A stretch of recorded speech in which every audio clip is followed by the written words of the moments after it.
So thank you everyone for coming today. We're really pleased that so many of you have been able to make it, particularly considering we had to postpone the last event. It's really great to see so many people here today with us. So we've got quite an exciting programme lined up for today with lots of multidisciplinary speakers. As you'll see as you've been coming in, we would like you to join in the chat on Twitter if any of you are on Twitter.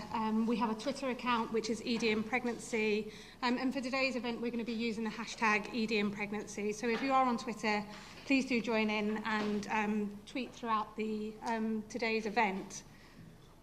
So I'd just like to mention, you may have also noticed as you come in, we've got a couple of cameras in today, and so up the back we are filming the event today, so as people who couldn't join us here in London can watch the training event online and listen to the talks. We think we've got a really exciting programme with a lot of variety of speakers here today. And just to say, we're going to have some time for questions and answers at the end of everyone's talk, so if you do have any thoughts or questions and answers, make a note of them and we can go through at the end. And also we'll have some refreshments and networking afterwards that we hope you can join us upstairs in the foyer. So to start with, I'd just like to hand over to Amanda Bye. Amanda Bye has been a research coordinator on this project and has really been instrumental in bringing today together. She's going to be talking to you about the co-design approach that we've taken to the development of our animation for today's event.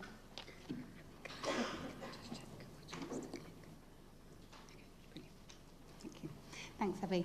So as Abby said, my name is Amanda Bye. I'm working on the animation development, just giving you a bit of a brief background about how we've come to develop the animation that hopefully most of you will have seen, and also we'll have an opportunity to view the animation as well.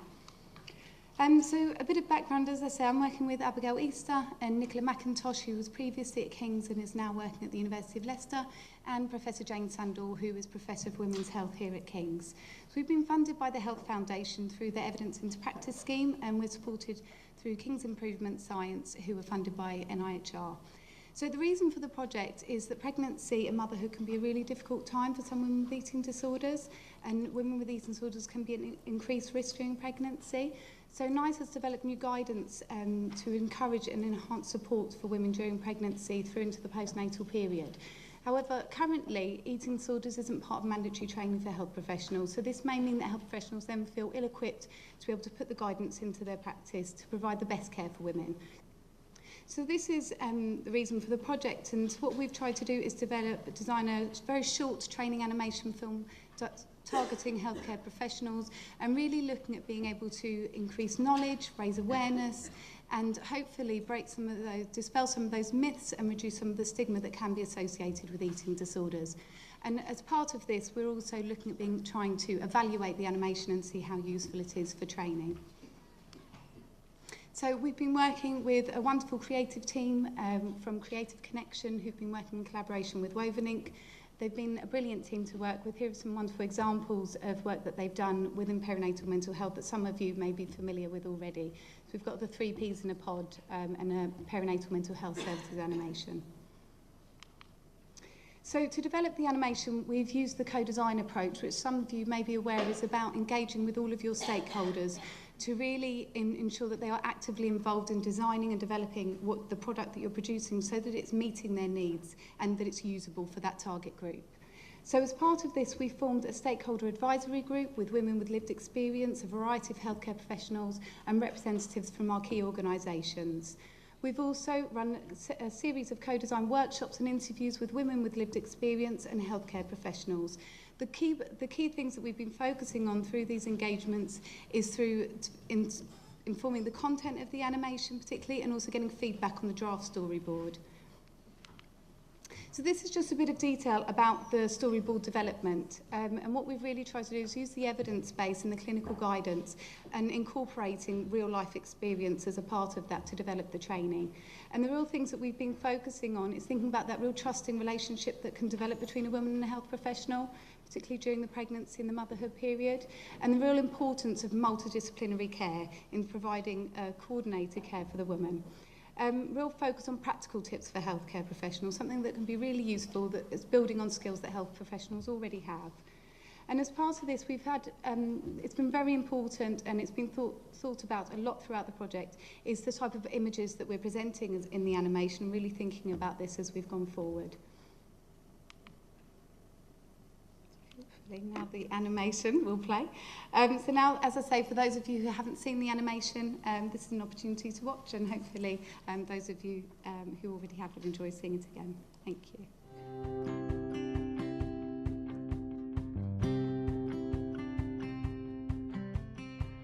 I loved being pregnant, but I didn't like what I saw in the mirror, and everybody, oh my goodness, you've lost the baby weight already, but then that fed the eating disorder then.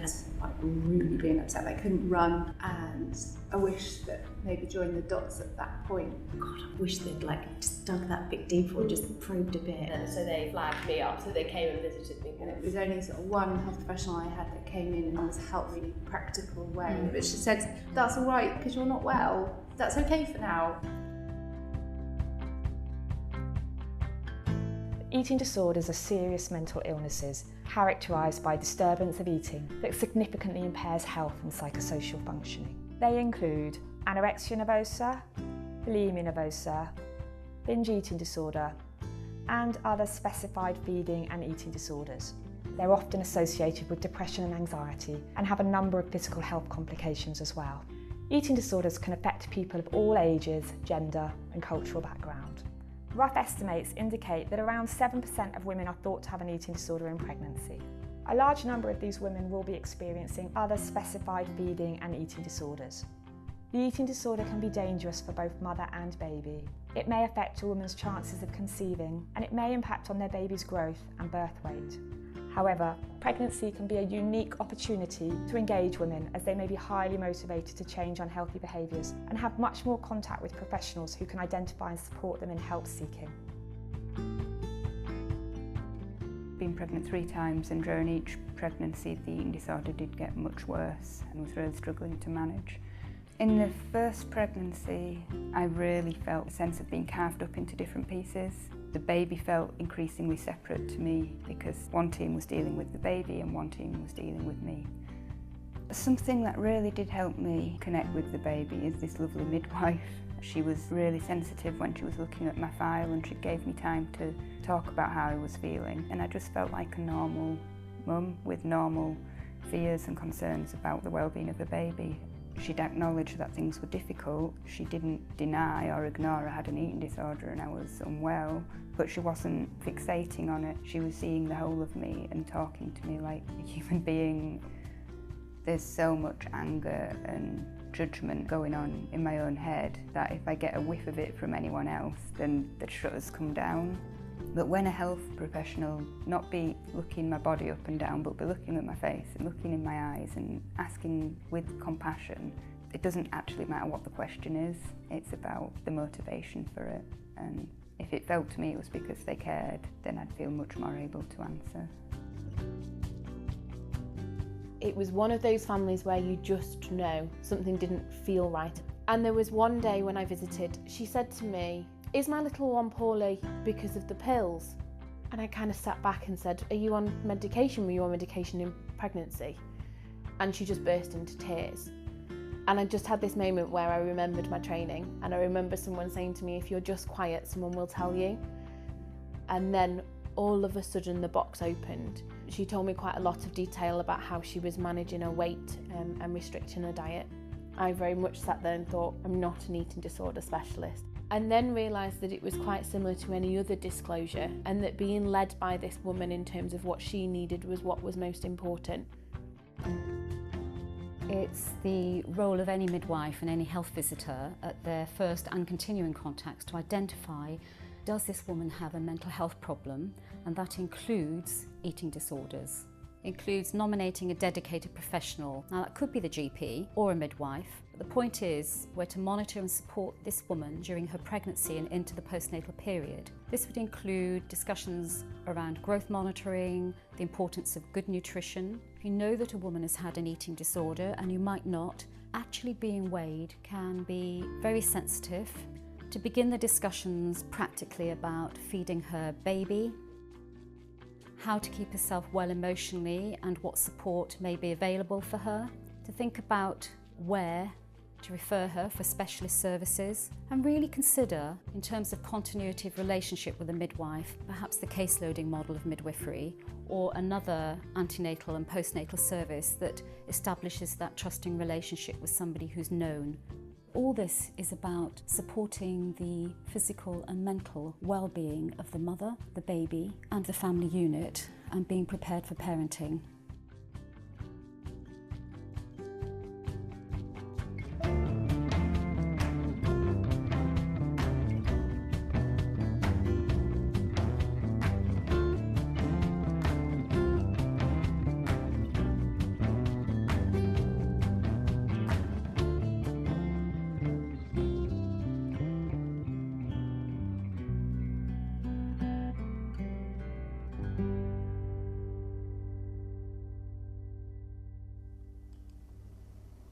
Thank you, everybody.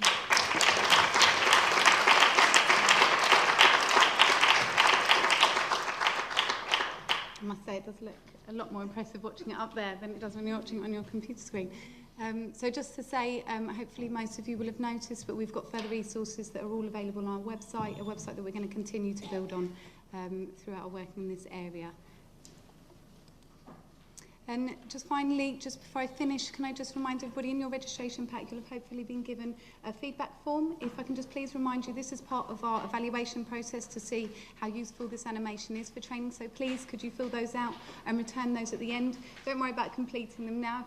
There'll be a box to post them and you can fill it out when you're having a glass of wine or something at the end. So thanks very much. And now I'll just hand over to Abby, who is going to be talking about eating disorders in the perinatal period, giving an overview of the literature.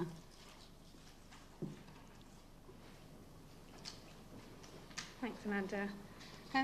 So before I hand back to our healthcare professionals and Christina, so as we can hear a bit more about how best to support women with eating disorders during pregnancy, I'm just going to be providing a general overview of what we know from the literature so far about how eating disorders affect the preconception period, affect pregnancy, and affect early motherhood.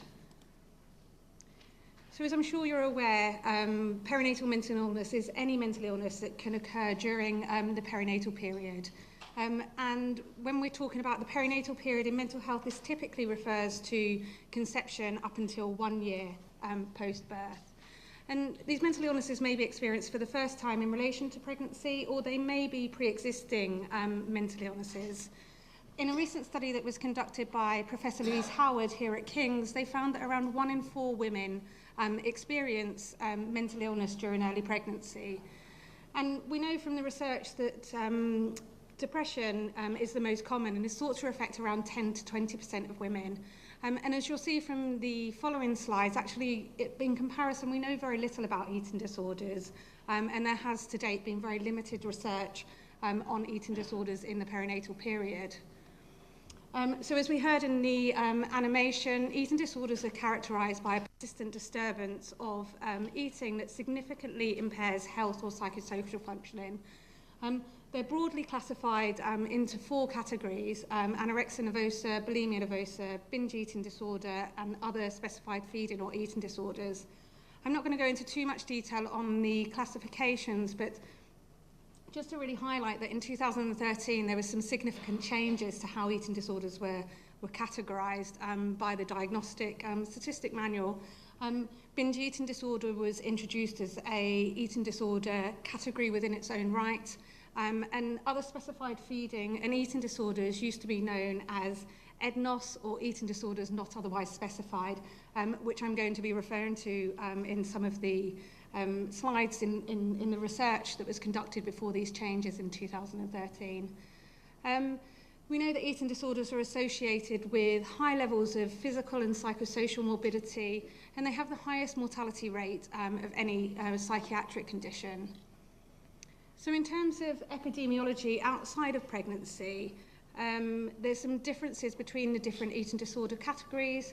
Anorexia nervosa, for example, has an age of onset in early adulthood, typically, compared to bulimia nervosa and binge eating disorder, which tend to affect women or men a bit later in adulthood. Lifetime prevalence of anorexia nervosa ranges from 0.3% to 2%, Whereas for bulimia and binge eating disorder, we know that this affects around 1 to 3% of the population.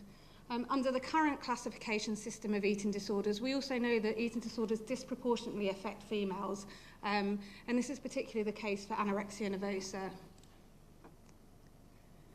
So in terms of the preconception period, we know that eating disorders are associated with menstrual dysfunction and ovulation problems, which can negatively affect fertility.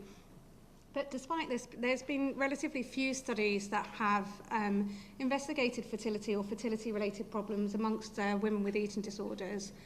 And in some of the earlier studies, they found that amongst women with anorexia nervosa, that the fertility rate or pregnancy rate in this group of women was found to be reduced to 1/3. But other studies have shown conflicting findings and have found that the pregnancy rate amongst women with anorexia and bulimia is actually comparable to the general population.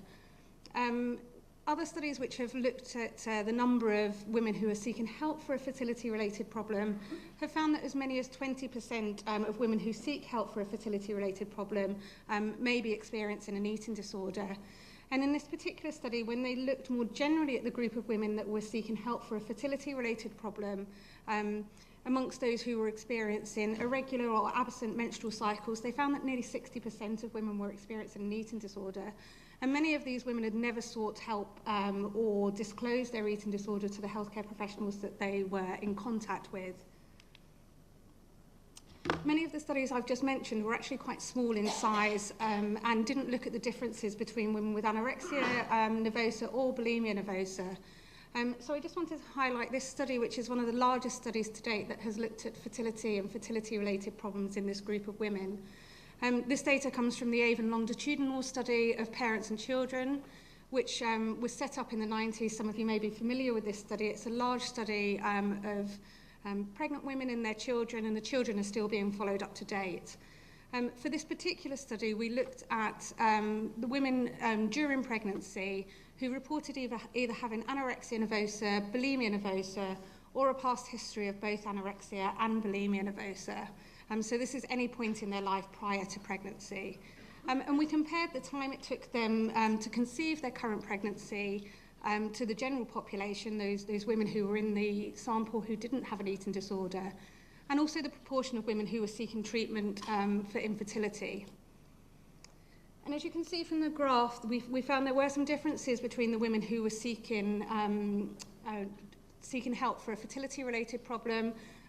Women with a history of anorexia or a history of both anorexia and bulimia nervosa were significantly more likely to have seen a doctor to conceive their current pregnancy, and they were more likely to have taken 6 months to conceive.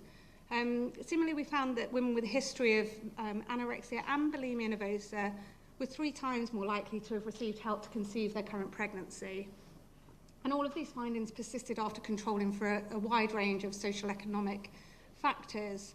Interestingly, in this particular study, we didn't find any difference between the general population and women who reported having a history of bulimia nervosa on its own without a history of anorexia nervosa. And we also found that when we looked at whether it took women longer than 12 months to conceive, again, we found no difference compared to the current population.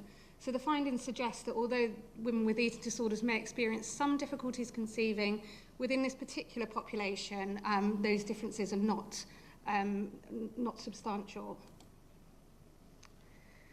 And when we looked at the prevalence of eating disorders during pregnancy, again, there's been very few studies that have looked at the number of women who have an eating disorder during pregnancy. And it's very difficult to compare findings currently across the studies because many use different methodological approaches or different questions to assess whether women are having an eating disorder during pregnancy. In one of the largest studies to date, the Norwegian mother and baby cohort study, they found that during early pregnancy, around 0.2% of women met criteria for bulimia nervosa, and around 0.1% met criteria for EGNOS purging disorder. The majority of women in this study who were found to have an eating disorder during pregnancy were experiencing binge eating disorder, and this was found to be affecting up to nearly almost 5% of their population. It's important to note from this study that anorexia nervosa was not assessed during pregnancy, and this was due to the difficulties of assessing anorexia nervosa during pregnancy and determining low weight criteria for that within the context of pregnancy-related weight gain. More recently, in Professor Louise Howard's study, they found that around 2% of women met diagnostic criteria for an eating disorder. But there's actually very few studies that have reported sub-threshold rates of eating disorders during pregnancy, and that's the EDNOS and OFSVED category that I was mentioning at the beginning.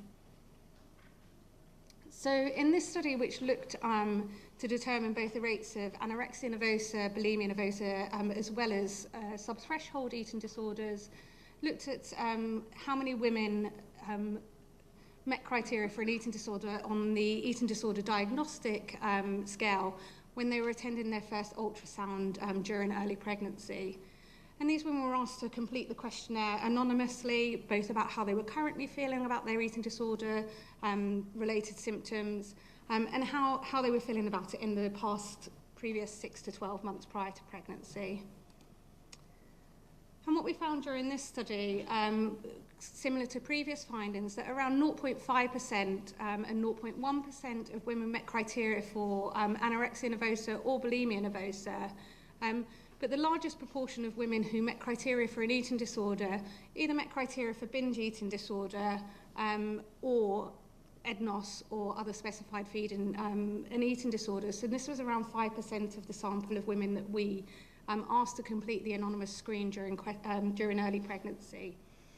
And you can see from the graph that during pregnancy, the rate of eating disorders was slightly lower than the number of women who were meeting criteria for an eating disorder just prior to pregnancy, with the exception of binge eating disorder, which we'll come on to discuss a little bit more detail. So there is increasing evidence now to suggest that for some eating disorder types, symptoms tend to improve during pregnancy.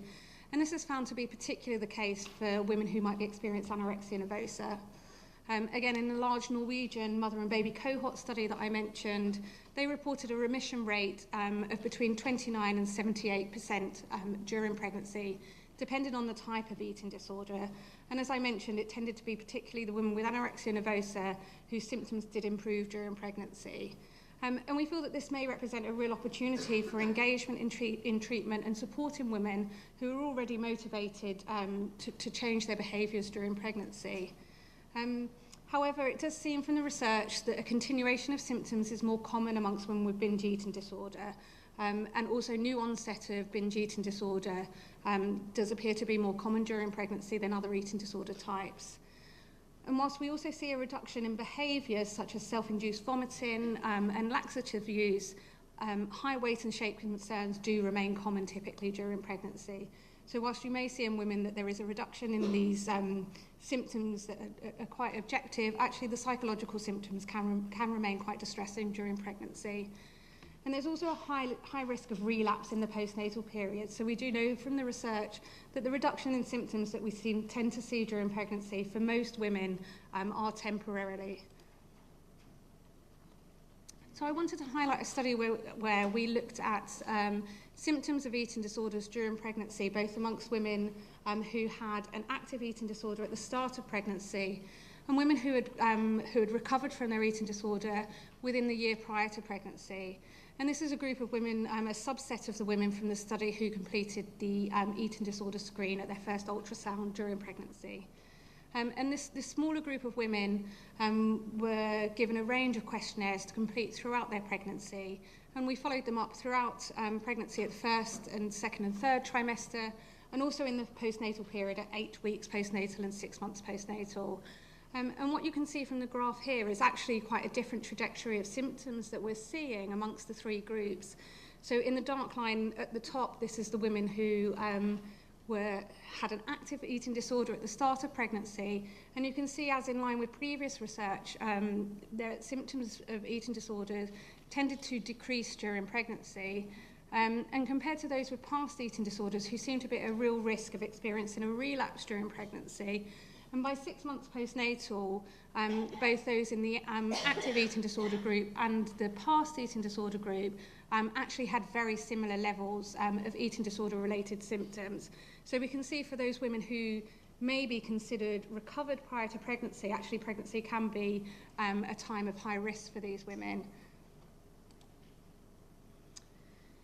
So I just wanted to highlight some of women's stories. Obviously, we're going to be hearing a lot more from Christina in a moment, who can talk more about the experience of becoming a mother with an eating disorder. In this particular study, the researchers spoke to 12 women with a history of anorexia nervosa in children under the age of 5, and they conducted some real in-depth interviews and analysis of these women's experiences as they transitioned, as they became pregnant and into the postnatal period. And as you can see from the quotes, this really helps to kind of explain some of the changes that we're seeing in the symptom reduction during pregnancy. So as this woman says, in the early stages, it was quite difficult for her when she found out she was pregnant. She was weighing herself a lot. She found the first 3 months very difficult. First because she felt fat, and then because her clothes stopped fitting her. Just makes you feel very worse. I just felt absolutely grotesque. And you can see in the second and third trimester, so later period, where we are seeing a reduction in symptoms for many women. Many of the women with anorexia told us they didn't mind how they looked when they were pregnant. They felt more comfortable because they had a reason. People will see you're pregnant, and they won't think, oh my God, she's just really fat. They just think I'm pregnant. And so you can see that actually in the second and third trimester for this group of women, as they embrace their identity of pregnancy, the symptoms of their eating disorder actually did decrease. Whereas the quote from the postnatal period, as you can see from the slide, again was actually a very difficult time for them, as they no longer had their pregnancy, and they found that a lot of their eating disorder symptoms returned. We also know that amongst women with eating disorders, levels of depression and anxiety are high outside of pregnancy. So it's not surprising that for many women with eating disorders during pregnancy, they also continue to have high levels of depression and anxiety. Some studies have shown that up to 40% of women with bulimia nervosa are likely to have a major depressive episode during childbirth. And as many as 39% and 59% of women with anorexia nervosa and bulimia nervosa experience depression during pregnancy.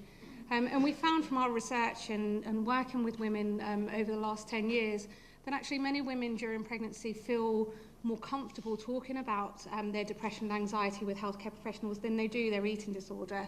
And we know that women with eating disorders are actually more likely to seek help for depression and anxiety. So this may be a good opportunity to ask a woman about their eating. Women with eating disorders during pregnancy, and those who have a past history of depression, and those whose eating disorder symptoms continue through pregnancy, also seem to be at the highest risk of depression and anxiety during pregnancy. So we do know, again, for that group of women, they may be a particular group of women at high risk of depression and anxiety during pregnancy. The postnatal period is also a period of high risk, and we know that around a third of women with bulimia are thought to experience postnatal depression. So this really highlights the importance of continuity of care throughout the antenatal and postnatal period, which we'll be hearing more about from our other speakers.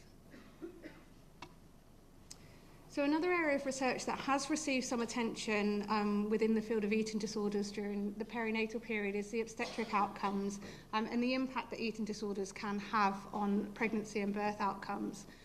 To date, there's been quite a lot of small studies, and we're still missing from the literature large, robust studies that have looked into this.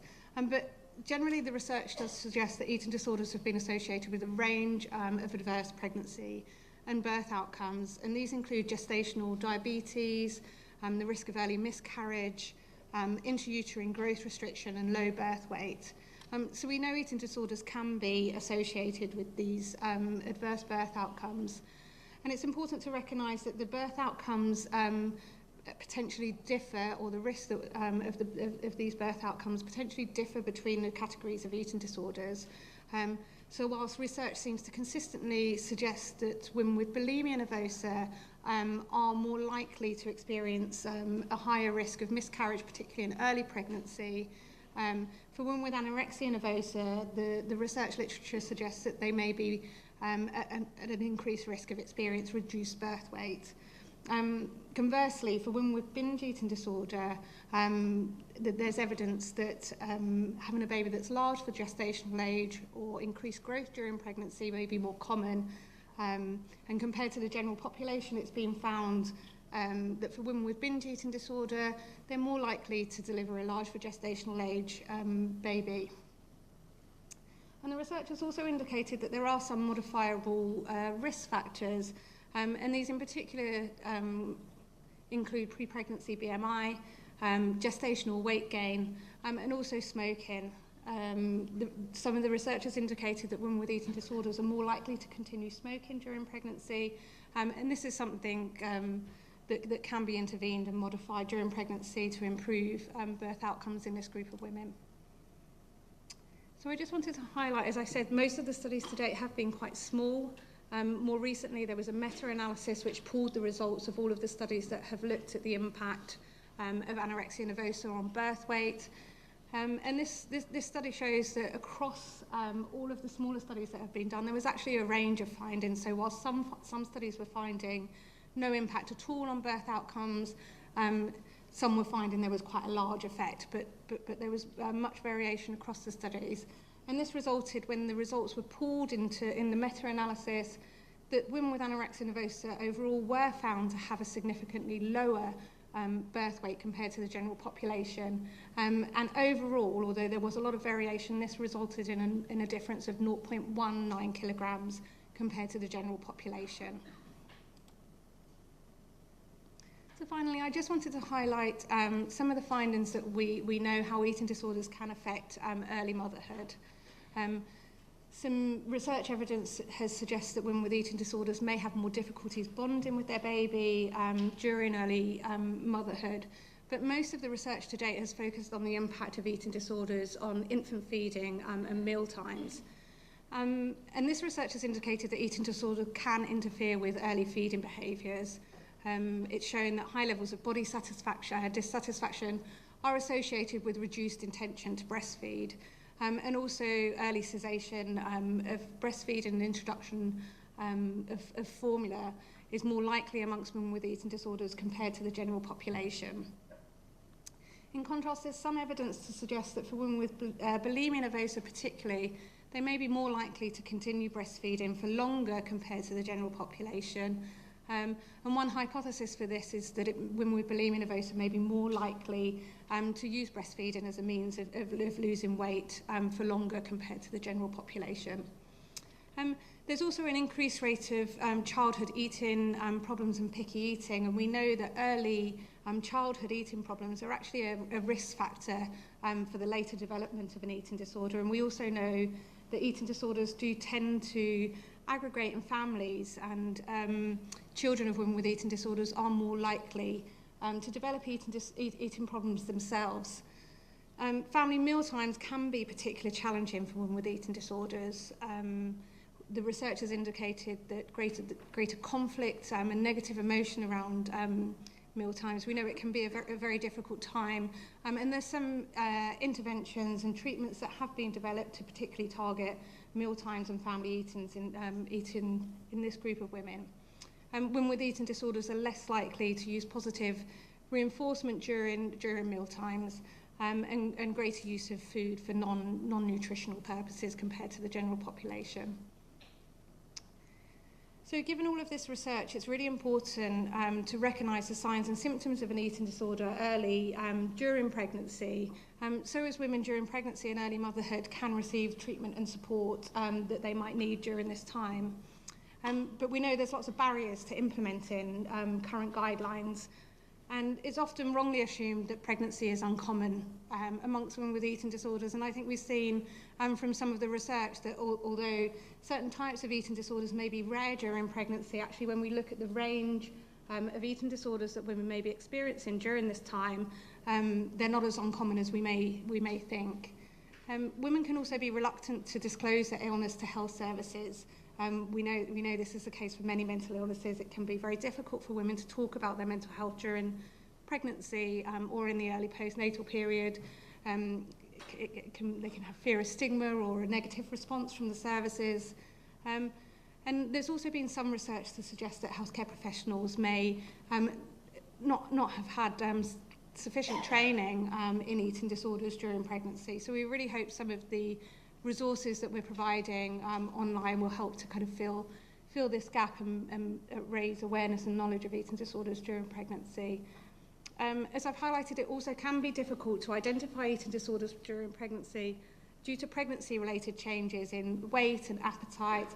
They can temporarily mask eating disorders, and women, a large proportion of women, can therefore go undetected and unsupported during this time. So just to summarise before I hand over to our next speaker, as I've mentioned, current research is currently limited into eating disorders during pregnancy, and we really do have a long way to go before we really understand what's going on during pregnancy. But we do know that although eating disorders impact on a woman's fertility, they don't preclude pregnancy. And the research to date shows that somewhere between 2% and 7.5% of women may experience an eating disorder during pregnancy. For many women, their symptoms tend to improve during pregnancy, but relapse is common during the postnatal period, and postnatal depression following birth is also common. We also know that eating disorders are associated with adverse obstetric outcomes, potentially difficulties with infant feeding, as well as with family mealtime. So this really highlights some of the areas where women may need additional support during pregnancy and in the early postnatal period. And it really highlights the importance of having preconception advice and consistent antenatal and postnatal care for this group of women.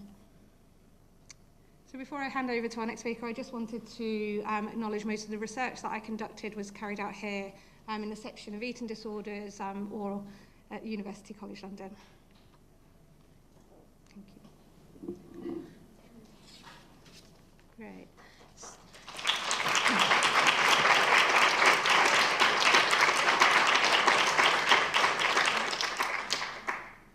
Thank you. So as I mentioned at the beginning, we'll have some time for questions at the end. So if you do have any questions on the research that I've just presented, then please do make a note and we'll come back to it at the end. So I'd like to hand over to our next speaker. We're really delighted that Christina could be here today with us. Christina has been involved in the project from the very start, and as you'll have seen from the beginning, she features in the animation. Christina's here to talk about her personal experiences of having an eating disorder during pregnancy and motherhood, and we're really pleased that you're here today to share your experiences with everyone. Thank you. Hi, good afternoon or evening, I'm not sure where we are. But first of all, thank you so much for coming and taking an interest in eating disorders in the perinatal period. It means so much to me, following my experiences. So I'm going to talk about my experiences during the perinatal period, but just before I start, I'm going to give a little bit of background information about me because I do feel it's important in the care that I received. So I struggled as a teenager with eating disorders. It wasn't until I went to university that my eating disorder was first diagnosed. I struggled to accept the diagnosis at the time and didn't have any insight into myself or my illness. I had to take a year out of university. Then I had inpatient treatment, where I learned that each one of us needs compassion and understanding. Probably learnt more at an inpatient treatment than I did at university. But, from then, I spent a decade trying to live with and manage my eating disorder. I restricted my food intake, I exercised, I drank, I binged, I purged, but during that time I had no specialist support. I paid for a lot of counselling. My husband-to-be was a friend during that period. He therefore had an awareness of my symptoms and the severity they could have, which did impact the support I got during pregnancy. This wasn't new to him. I also had a supportive network of friends and family. I knew how to ask for help, and I wanted help. So when I was pregnant, I asked. I still struggled to get support. So when I was 28, my mental health deteriorated. I took a significant overdose, and over the next 6 months, I had a period of, for me, a pretty stable time. At 29, I became unexpectedly pregnant for the first time. The month before, I'd just been re-prescribed antidepressants and diagnosed with osteopenia. I didn't trust my body. I doubted its capabilities. I'd never managed to look after it. The thought of a baby growing inside my body absolutely terrified me. I didn't think, feel, believe that I could look after either my body or the baby. So I went to my booking appointment and I met my first midwife. It was a man, a little bit confusing. My appointment was full of fears about how my body would be able to cope with pregnancy, if I was capable of growing a baby. It didn't take long for me to start crying, and I tried to explain to the midwife that I was really worried I wouldn't eat enough for my baby. The midwife reassured me that I'd be fine, and I left like every woman with a handful of colourful leaflets telling me what to eat and what not to eat. The advice felt so catastrophically simple and simultaneously confusing. I knew it wasn't that simple for me, but because that was the advice I was given, I thought that it should be. I felt really misunderstood and as though I didn't fit with pregnancy. So I quickly found that my eating disorders increased in severity, despite my deep worry about the impact on the baby. I felt paralysed and confused, and morning sickness kicked in. I felt nauseous, and my previous safe foods felt repellent and disgusted me.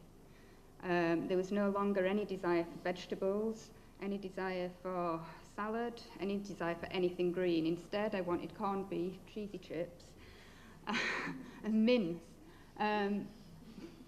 Unfortunately, the eating disorder said no to that. So I wasn't allowed foods I craved. I couldn't eat foods that were safe. Smells became absolutely intolerable, including my husband. And sometimes I was so nauseous that I was sick. I honestly didn't know if I'd made myself sick or if my body was sick because of pregnancy. And so I became more and more unsure about what was acceptable and what was an eating disorder behaviour. I distrusted my thoughts more than I ever had done. I did, however, continually worry about my baby. At each midwifery appointment, where I saw a different midwife, I tried to tell them I was worried. The response was to ask if I had mental health support, which I said I did because I'd been referred back to CMHT, and that ended the conversation. When I had my CMHT appointments, I tried to talk about my confusion. I was told they weren't experts on pregnancy, and any concerns about pregnancy and the progression of it should be discussed with the midwives. I felt like I was trying to care coordinate my own care. My eating deteriorated and became increasingly chaotic. I was referred to a specialist eating disorder inpatient service, finally. I continued to deteriorate and was admitted as an inpatient. I found as an inpatient the focus was on eating, so I spent a lot of time crying and ashamed. I didn't tell anyone why I'd been admitted, and I was utterly disgusted with myself. The day after I was discharged, I had my first NCT class. I felt like I'd been catapulted from one world into another. I was no longer Christina with anorexia, I was now Christina the expectant mother. I had no idea who she was. I sat in a room of what I saw to be healthy mums and their perfect partners, and I felt like an alien. In that session, if anyone's ever been to an antenatal class at NCT, you're asked to talk about your fears and your hopes. I could find no way to articulate that I was terrified about the reality of having a baby, that I had deep fears about my capacity to love, that I was absolutely certain I would suffer from postnatal depression because I was already on antidepressants, that I was a selfish mother and wasn't looking after my baby in the womb. I couldn't say that I was scared my bones would shatter in labour because I had osteopenia, so I couldn't be reassured that that wasn't true. I couldn't speak about any fears about childbirth due to the trauma that was behind my eating disorders in the first place. With each day, I became more unable to cope. I did feel suicidal, and I felt increasingly guilty and unable to communicate. Nobody asked. I went to see my midwife. We looked at my protein, that was always in my way. We monitored my too low blood pressure, and we observed that I was measuring small for dates. This was carefully written down in my paper file, and we didn't speak about it. My daughter remained small and was induced a few days before her due date. Labour was rapid. She shot out like a champagne cork after the midwife had told me to trust my body. I did. I trusted my body and for the first time felt like my mental and physical health were not separate. And whilst the eating disorder didn't go away for the first few months of my daughter's life, it was sidelined. I felt able to manage it and be healthy. I opened up to the health visitor and she thanked me for doing so. I felt like I was doing things really well. Then I moved house, I got a new health visitor, and she didn't ask me to open up, and so I thought, everything's okay. I decided that I wanted to be a midwife, that I wanted to support and help other people in their pregnancies, that I wanted to give them the support I knew was so important. I began the degree when my daughter turned 1, and cracks in my recovery quickly began to show. I started going to the gym every day and restricting again. And despite my great feedback from the course, I felt lost. I wanted to feel the happiness and the freedom from the eating disorder that I felt when I'd first become a mother. I became pregnant a second time, and at that point I really did think things would be different. I was really wrong. The restricting and exercise that I'd begun prior to conception increased, my mood plummeted. I felt like I was now failing my daughter and the baby inside me, and I retreated somewhere deep inside my head. This time, admission to an eating disorder unit was swifter, and once admitted, I was told I couldn't leave. When my daughter came to visit, I felt so desperately sad that this was where Mummy was, that I couldn't connect with her. I wanted to weep, seeing my innocent, beautiful daughter's face in this hideous place. Compared to what I saw as the skinny girls on the unit, I felt gigantic and fraudulent. I didn't believe I needed care, but I thought my baby did, and that was why I was admitted. I felt like a vessel carrying a victim, and increasingly separate from my daughter and unborn son. I also didn't fit any of the BMI frameworks that were in existence on the ward. I couldn't be rewarded for my weight gain. I didn't fit any of the scales. I also, during the months of refeeding and strict diet regime, felt pretty physically unwell. I had cramps, heartburn, nausea, fatigue. I didn't know what was a refeeding symptom and what was a pregnancy symptom, nor did the people I was dealing with. My inpatient treatment was in a different care trust, like many people, to my midwifery care. My notes were kept on different electronic systems, and in addition, my midwifery notes were kept on paper-based systems. I had to negotiate and plead with staff to release me by taxi to go for my scan and midwifery appointments, where I went accompanied. Facing frustration from staff when the scan times clashed with the strict meal times of the ward. I did, however, treasure and look forward to these small pockets of freedom. For a few hours, I'd be a regular mother sat in a normal waiting room, and the midwife I saw was kind and sincere. She spoke compassionately and without judgment. We always listened into the baby because she knew I was really scared. She was really gentle and sensitive with palpation and wordlessly considerate of my shame when my body was seen. My consultant obstetrician was also fantastic in this pregnancy. She took the concerns of my husband and myself seriously, always following up an appointment with a telephone conversation with the ward to review my care. My son was induced a month early. His growth was compromised, and after another rapid labour, we stayed in transitional care for a week.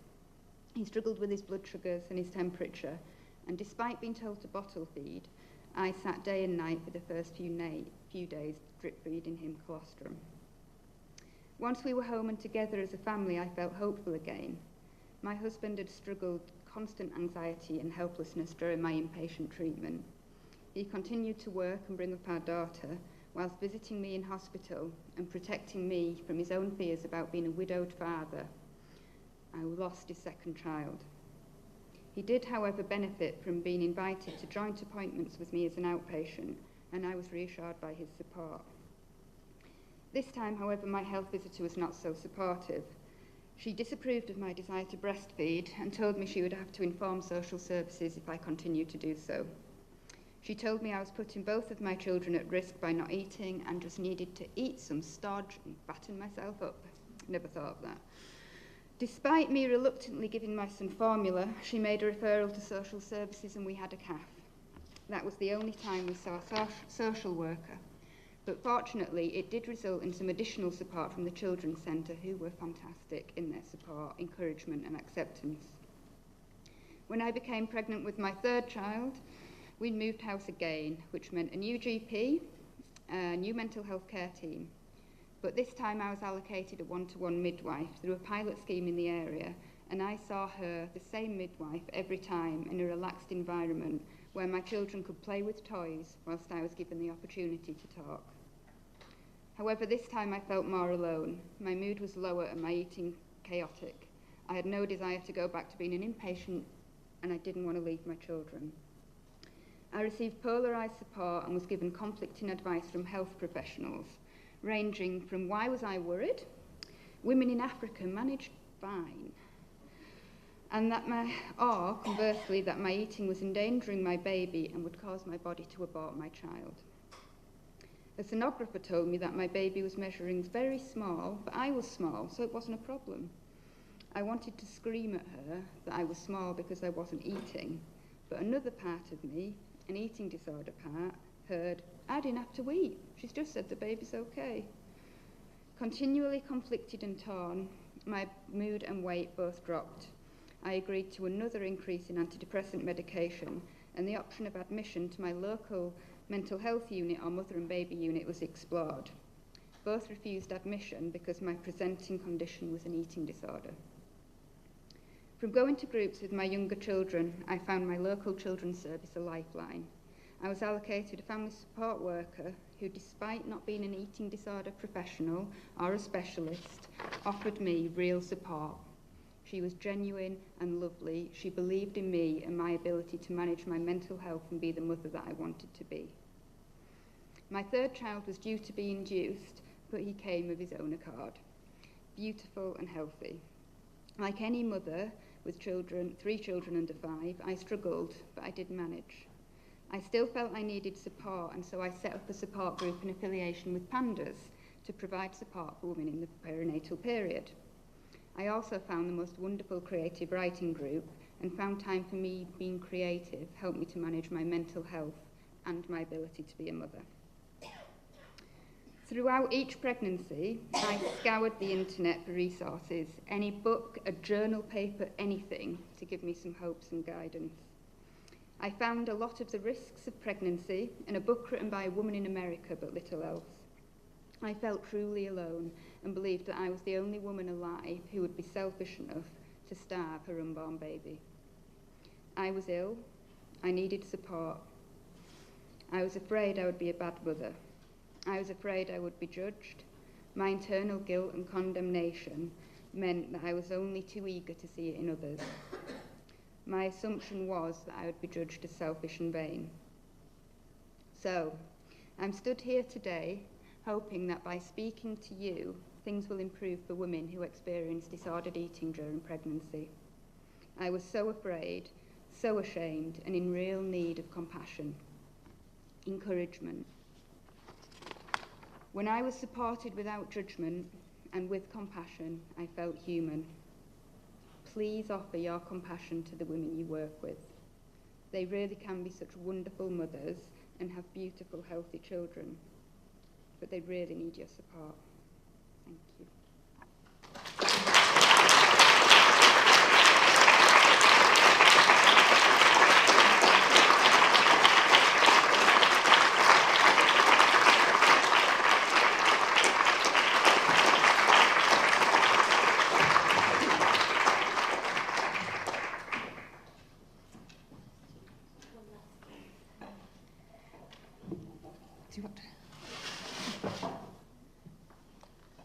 So I just want to say thank you so much to Christina for coming here today and bravely sharing her story with us. I'm sure you'll agree it's incredibly powerful to hear from Christina and the work that you're doing to raise awareness for women in the future.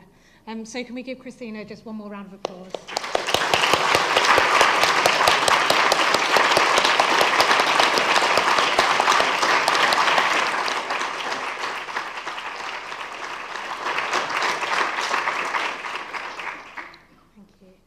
So hand over to our next speaker. So Jill Demelu is here today to talk to us, to provide an overview of the current clinical guidelines on eating disorders during pregnancy and how to best support women. Jill is a consultant midwife here at King's College Hospital, so I'll hand over to you.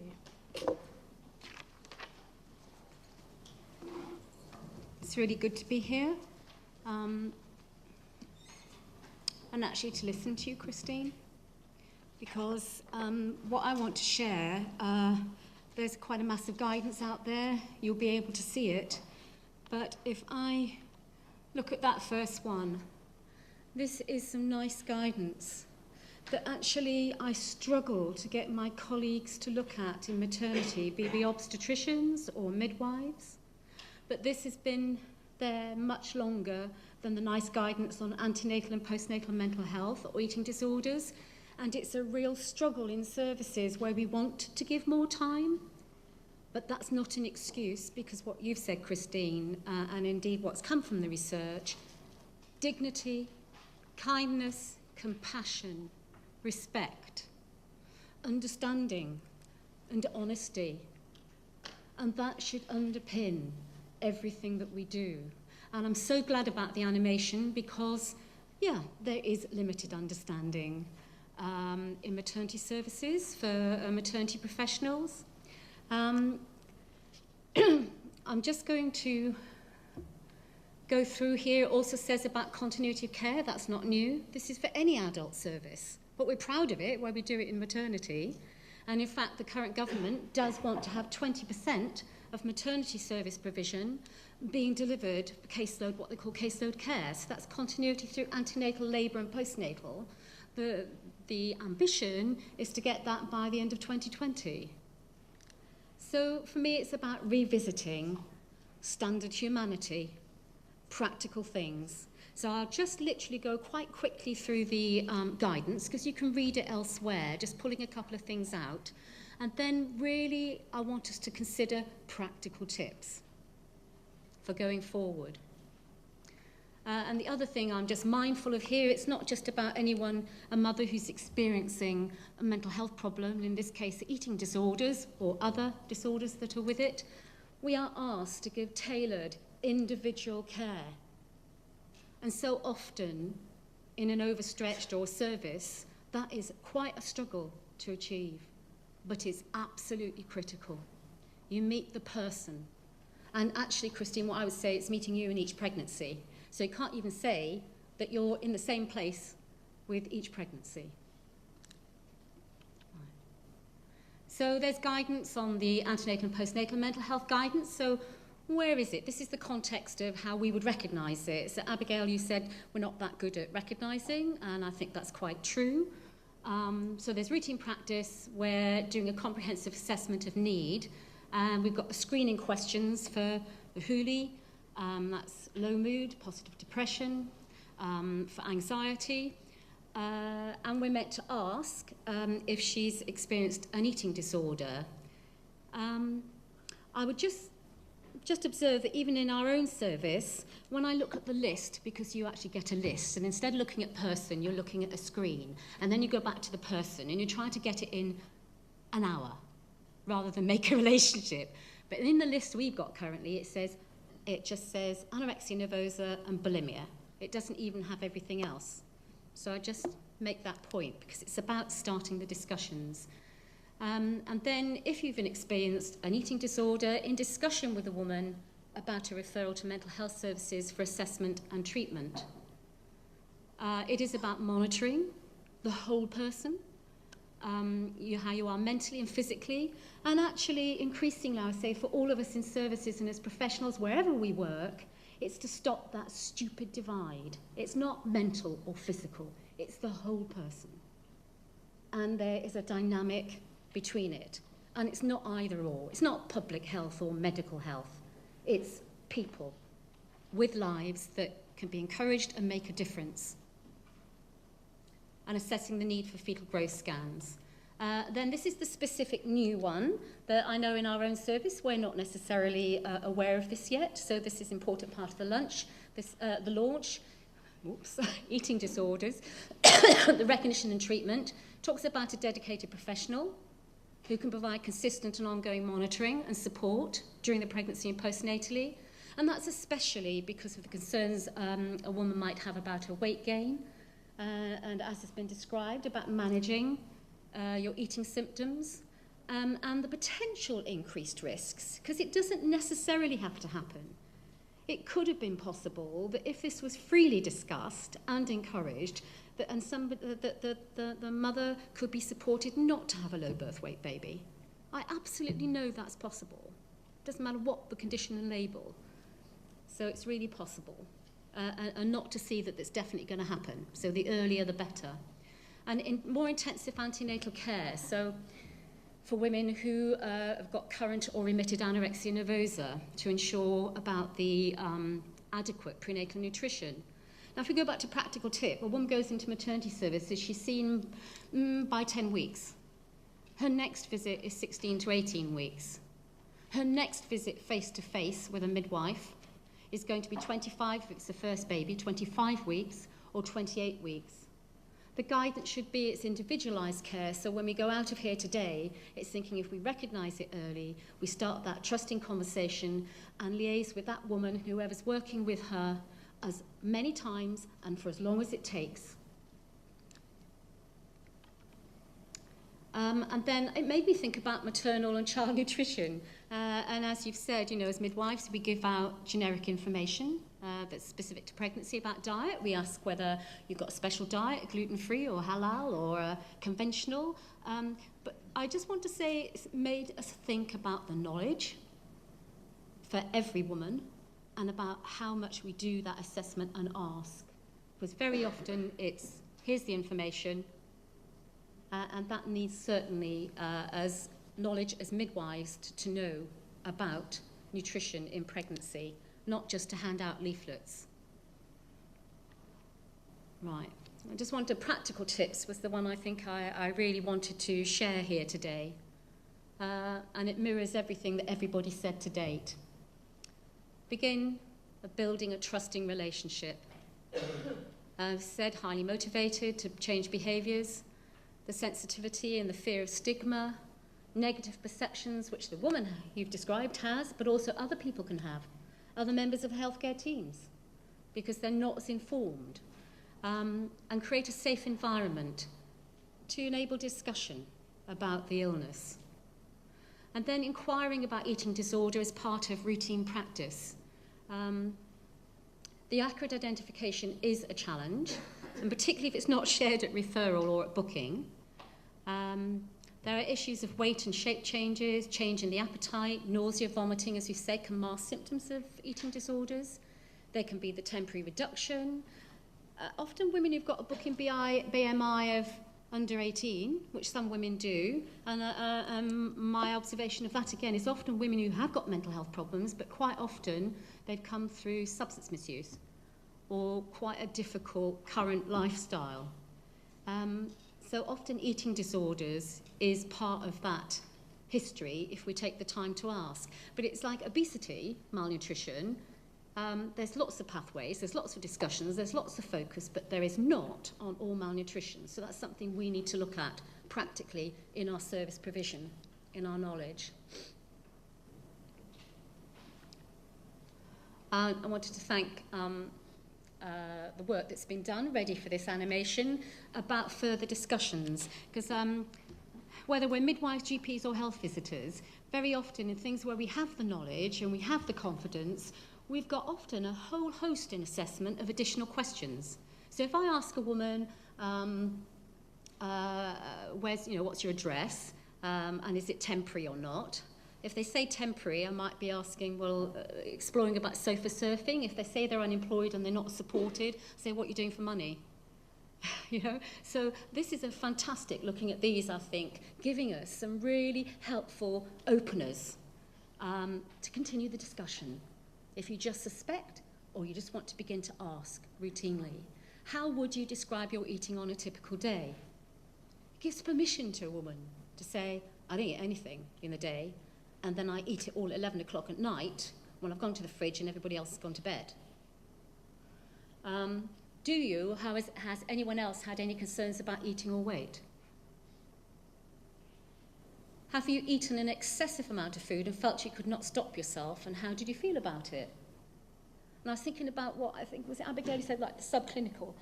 I suspect that's quite common, about eating, feeling uncomfortable, ashamed.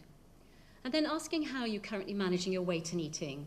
You can even have some subsidiary if she said she had an eating disorder in the past, because that can come up in your routine questioning. And what we've learned today is that somebody's had an eating disorder in the past, and quite often with some of our perinatal mental health services or mental health services, they'll say that was in the past. What we've learned from the evidence, it can reoccur, and particularly around these big transitions in life. So how are you currently managing? All these giving permission, they're inviting, they're honest, they're trusting, they're saying it's okay to talk. How are you feeling about the changes to your body shape or weight? That may typically get more difficult for some women as they get further on in pregnancy, although by the contrary, others feel a lot better until, I hate to say it, it's pretty grim having a saggy body once the babies come out. That's not a pleasant feeling, because we have to remember it takes about 12 months and feeding to get back to a non-pregnant, non-feeding shape. Have you ever received treatment for an eating disorder? So I'm saying these are really helpful, practical, additional questions. If you suspect, or a woman shares, or somebody else shares, at any point, pregnancy and postnatally, or even in health visiting, these are the sort of questions to open up. Then I'll come back to tailored responsive care. Know your local mental health services and care pathways. Sharing information with a GP or health visitor and any other service working with women. Do it with the woman's permission. Otherwise it's doing it anonymously. Say why that is potentially beneficial, so there's no duplication. People are on the same page. There's no judgment. You can actually talk about the response. If somebody wants to feel safe, I am feeling fine in pregnancy, but postnatally I'm very afraid about getting depressed again, then we know that in the mental health, if you like, perinatal mental health, we're planning for that first year. We're planning to recognise if it's becoming difficult again. Just have those practical conversations. Because then, it says, yes, it can trigger. Who can help? Who can support? Where can you go? Follow-up, referrals, early. Don't assume, I would say on anything, don't assume that a referral a midwife's made or an obstetrician that it's been taken up. So in whatever services we're going to, and we're providing, we need to have a time element on it, just like you do for children's services or perinatal mental health. I need to know that somebody's accepted the referral or had the referral, they're considering it, what are they going to do with it, say within a week or 2 weeks. Don't just assume. The plan of care we've spoken about, it's multidisciplinary and it's in partnership with a woman and a family. So for example, at the moment, somebody was seeing and she's saying, I'm absolutely fine in pregnancy. I'm really great with the service I've got. I don't need the additional input at the moment of the perinatal team, but I know that postnatally I may. So that's having had a discussion. That's having talked together, and it's in her knowledge that she knows how to access, and the people who are supporting her know how to access the service as well. It's individualised. Signposting to voluntary organisations for online local peer support. I know in our own service at the moment, that's something that I see as quite a weakness in our maternity service for knowledge, information sharing. That should be, we should be able to give that straight away so that a woman, her family, the partners around her can access it for support. So that's something we need to be looking at our service. So it's not just, it's giving agency, it's giving the control back and the opportunity. And also I would say as an individual professional, I find all the self-help organisations absolutely fantastic resources, really. Liaise throughout the pregnancy, regularly plan of care and monitoring, and particularly if somebody doesn't turn up or they've gone to another service, they might have gone to another baby unit or they've gone somewhere else. I call it assertive outreach, or people used to say, Jill, you always chase women. It's not, I care, we mind, and we're going to go out and find out how somebody is. and ensure, this is about safety, that the woman and whoever's around her, if she gives that permission, and you know how to contact between routine appointments. Now, we do that in maternity anyway. We say don't wait for the next visit. You should be able to know how to contact 24/7 between routine appointments, and signs of relapse or deterioration, because saying, that's okay. We don't want you to be ill, but if you are ill, we're here to support you, so don't wait. And then how to access the help, advice and further assessment and urgent assessment. So what does skilled and compassionate care look like? You read it there. Earliest identification, good assessment skills. We've all got assessment skills in our specialisms, but the beauty of this advice, the beauty of the knowledge, the beauty of having the animation is that for this particular group of women in pregnancy and afterwards, we've got some skills and knowledge to add into our assessments. Name midwife, absolutely. I think services should be looking at that. And by that, it's about a relationship. It's just not a name on paper and somebody who sees you twice. Maximise the continuity of care. It's going to be different in different services, a specialist midwife for perinatal mental health, but ideally caseload midwifery. But I would encourage every service to actually look at what they're going to do. If you've got a woman with a serious renal disease in pregnancy, she tends to see the consultant obstetrician virtually throughout, as well as the midwife. She might see a whole different people in GP. So if a woman's in these circumstances, exactly the same. Trusting relationship, coordinated care, and a clear plan. The sharing the information, the signposting, and I think I'll come back as I started, really. Christina, say, encourage her to grow the trust of the experiences. If she experiences deterioration or relapse, help early. Encourage that you can have a physically and emotionally safe birth, whatever happens. Encourage that you can grow your baby. You might have made it 200 grams more, but actually you can nurture this child, sometimes with the help of other people and places. Give hope. Encourage it in your ability as a mother. Thank you.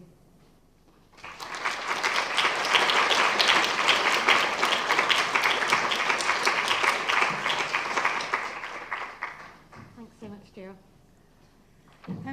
So just going to hand over to our next speaker now. Melita Walker is here from the Institute of Health Visiting. Melita is lead perinatal mental health at the Institute of Health Visiting, and we've been really grateful to have the Institute of Health Visiting involved in this project from the outset and to have your input into helping us understand how we can support women not only during pregnancy but right through into the postnatal period. Thanks, Abby. Is it just that one or you've got a flicker? Who would prefer? Or that one? That one. Thank you. I think we're running a little bit behind time, aren't we? So I'll try and catch us up. Although, right, I will try.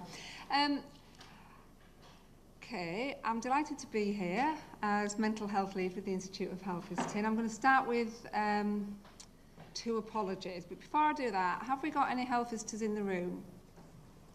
All right. Were you cringing like I was when Christina was telling her story about how she wasn't supported by her health visitor? Christina, I am so sorry. I'm also going to apologise that actually for the Q&A after these presentations, I'm not going to be here. I'm running back up north because I have childcare problems. So those health visitors that are here will answer all my questions, if that's okay. Okay, anyways, right, okay.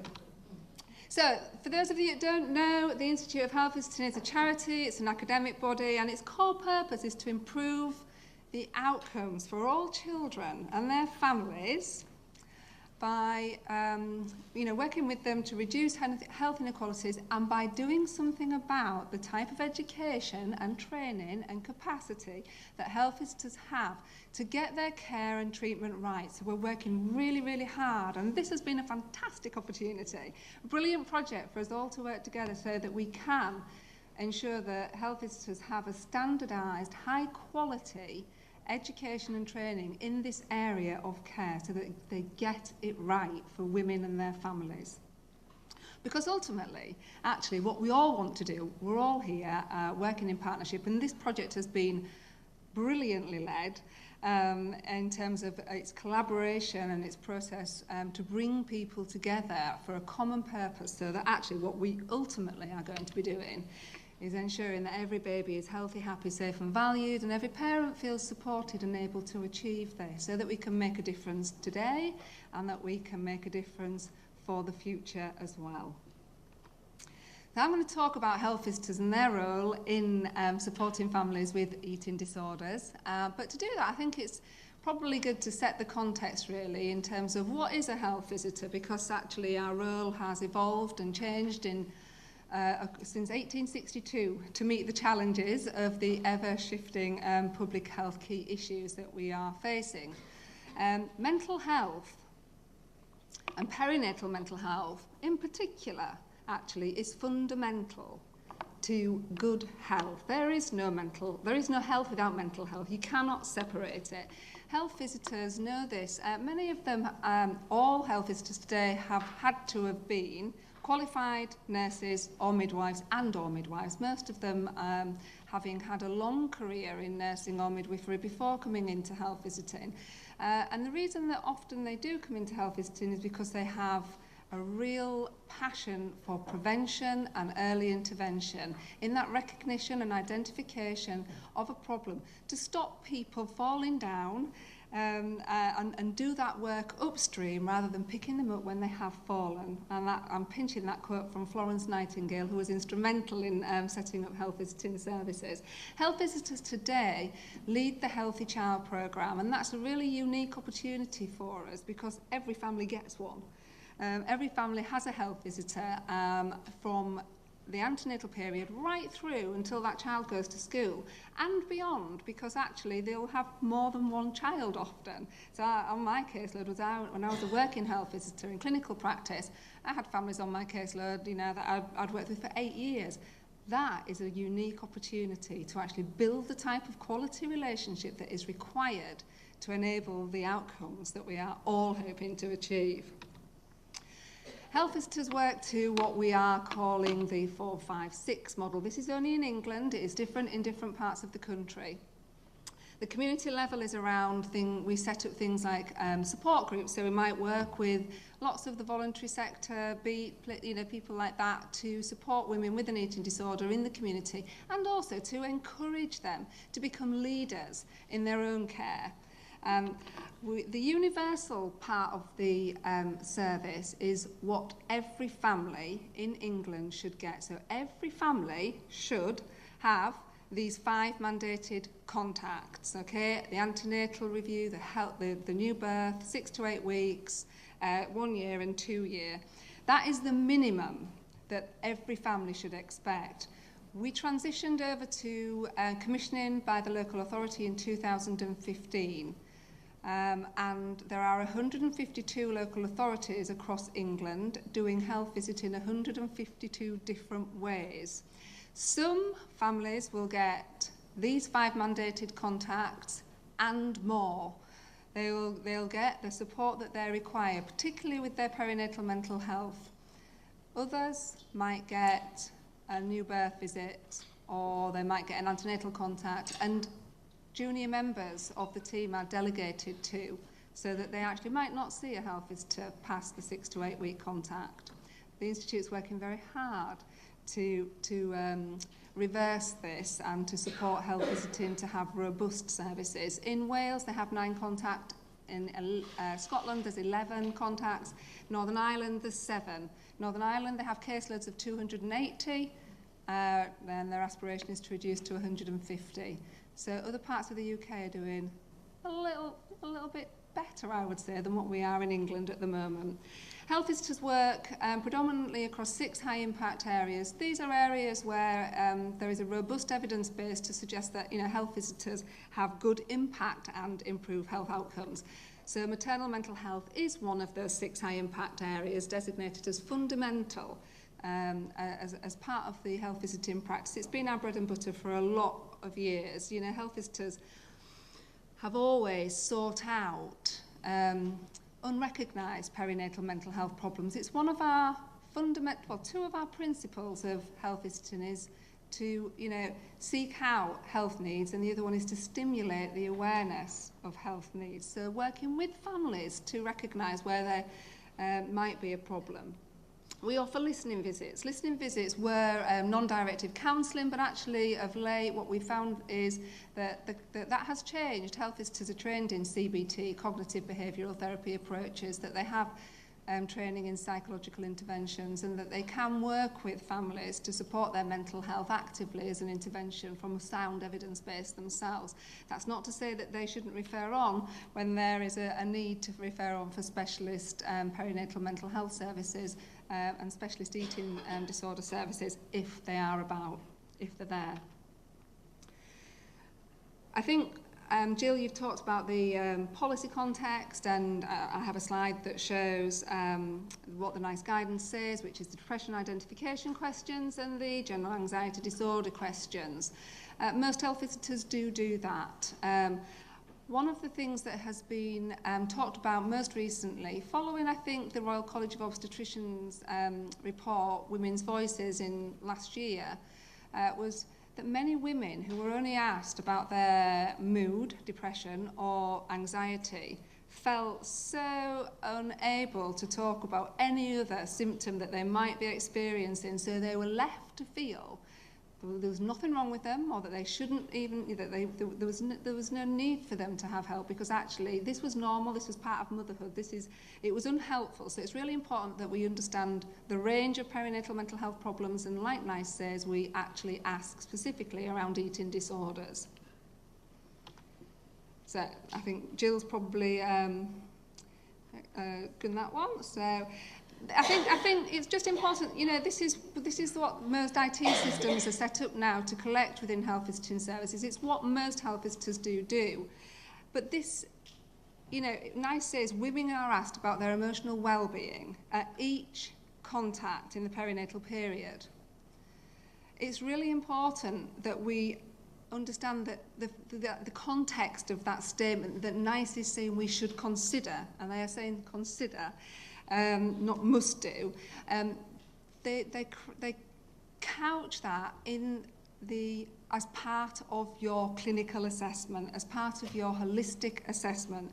Health visitors with every family at their first contact and at every subsequent contact will be doing a health needs assessment. And as part of that health needs assessment, we'll be looking at all of these things. And all of these things are opportunities to ask a little bit more and to listen and to hear a little bit more in relation to, is there potentially here an eating disorder? Has there been problems in the past? There's lots of opportunity if we do our assessments properly to intervene at the earliest opportunity.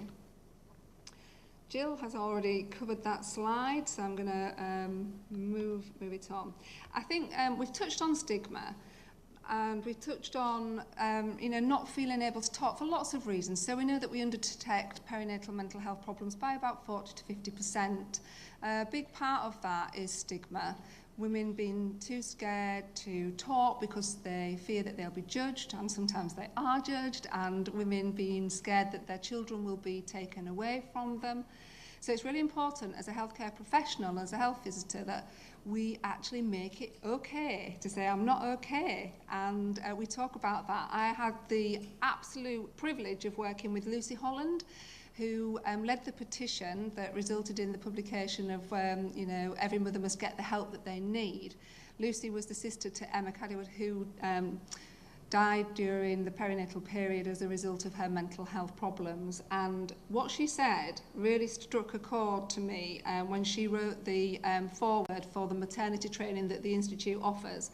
It's a sad reality, is that if these mums who meet their healthcare professionals and other mums every week with their brave face on, which is what you talked about, Christina, that brave face, knew they weren't the only person struggling, they could all have an immediate support network and reassurance that it's not just them. It's just not what we do. It's not acceptable. And you mentioned the NCT classes, and I know the Institute has worked with the NCT, and we've done a big project called Parents in Mind, so that actually we can start having real conversations, because you can guarantee you sat in that room feeling like you did at that NCT class. There was at least, well, if you look around, 1 in 4 of us That's a lot of us in here, isn't it? So, it's all really about the relationships. Success is about the relationships in most fields of work in life, but particularly in healthcare, health and social care. Research has shown that all therapies produce similar outcomes. It's the quality of the relationship and the bond that is between the woman and that mum or that dad that actually makes the difference. And it's inextricably linked. Christina, you made that really, really clear in a way that you spoke about your relationships with the people that actually did make a difference.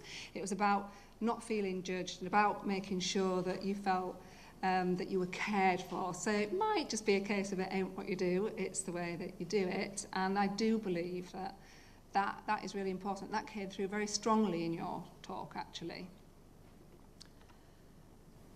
Health visitors have a role really to work, it's all about being the hub of the wheel. They might not be able to do the work themselves, but they can coordinate that care. So they stay alongside the woman. In many areas, I think, has everybody heard of the Maternal Mental Health Alliance?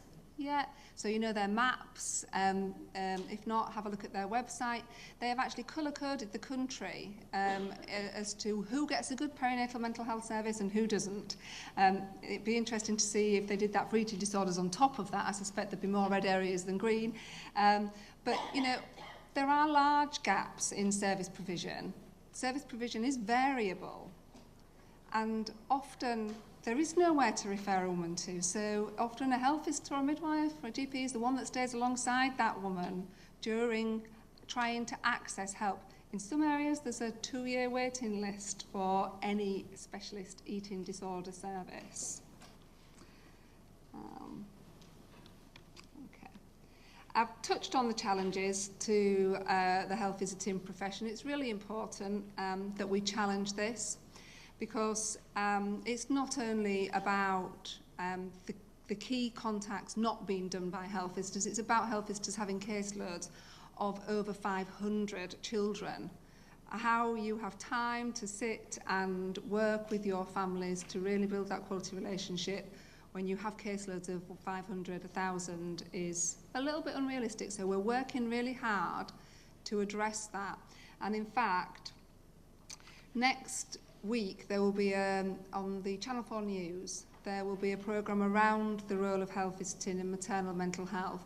And I want to give the last word to a mum who very kindly agreed to be filmed for the programme next week, called Jane Fisher. And this is what she said about what is important from the perspective of a woman needing support in the perinatal period with her mental health. Can you all read that, or do you want me to read it?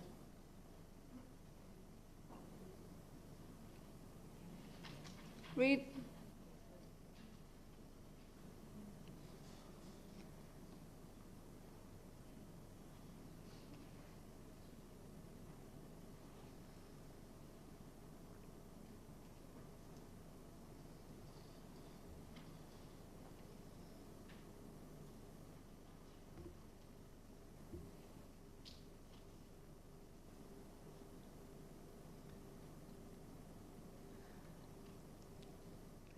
And that picture there is called The Power of Hope. It's called Hope, very famous picture, but I think that that's something that I would want you to take away. Just never forget, actually, the power that you have to instill hope and be alongside women in the roles that we have. Thank you.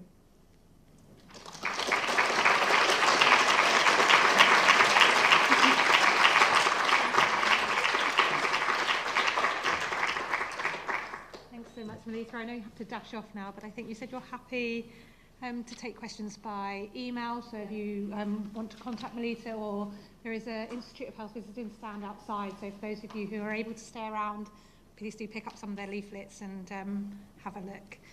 So we're running slightly behind time, so I'm very quickly going to hand over to Dr. Vicky Mountford. Vicky has been also involved in this project from the outset, features in the animation. Vicky's going to be talking about how we can support women who may need a referral to specialist eating disorder services and how eating disorder treatment can be tailored to women during pregnancy. Thank you. So my name's Vicky Mountford. I'm a clinical psychologist at the Eating Disorder Service at South London and Maudsley, which is literally right round the corner. And I think I'm echoing what a lot of the speakers have said already today, when I just want to say how delighted I am to be here today, and also what an amazing project this was to be part of. So thank you very much. So I'm going to talk about what you might expect if you're a woman who's pregnant and you come to a specialist eating disorder service. So my estimate would be that we have about one pregnant woman referred to our service a month at the moment. And actually what we've noticed is that that number is increasing. Of course, some women will already be in treatment with us when they become pregnant. And the women that we see may have a current eating disorder, they may have had an eating disorder in the past, or they may develop an eating disorder over the course of their pregnancy. And I think what a lot of people have already highlighted today is that this can be a really opportune time to offer treatment. Often a woman's motivation or her ability to engage in treatment might be slightly enhanced.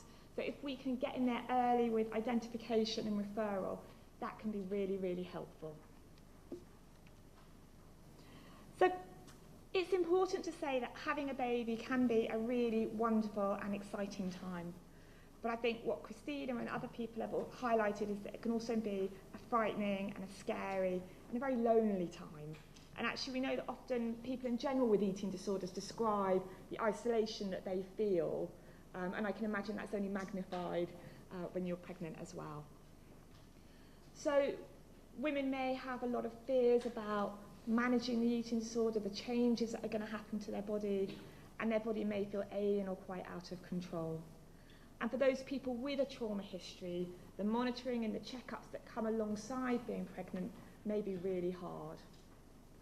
There may also be conflict between what the eating disorder is saying and what you know are the needs of the unborn baby, and again, Christina highlighted that really well.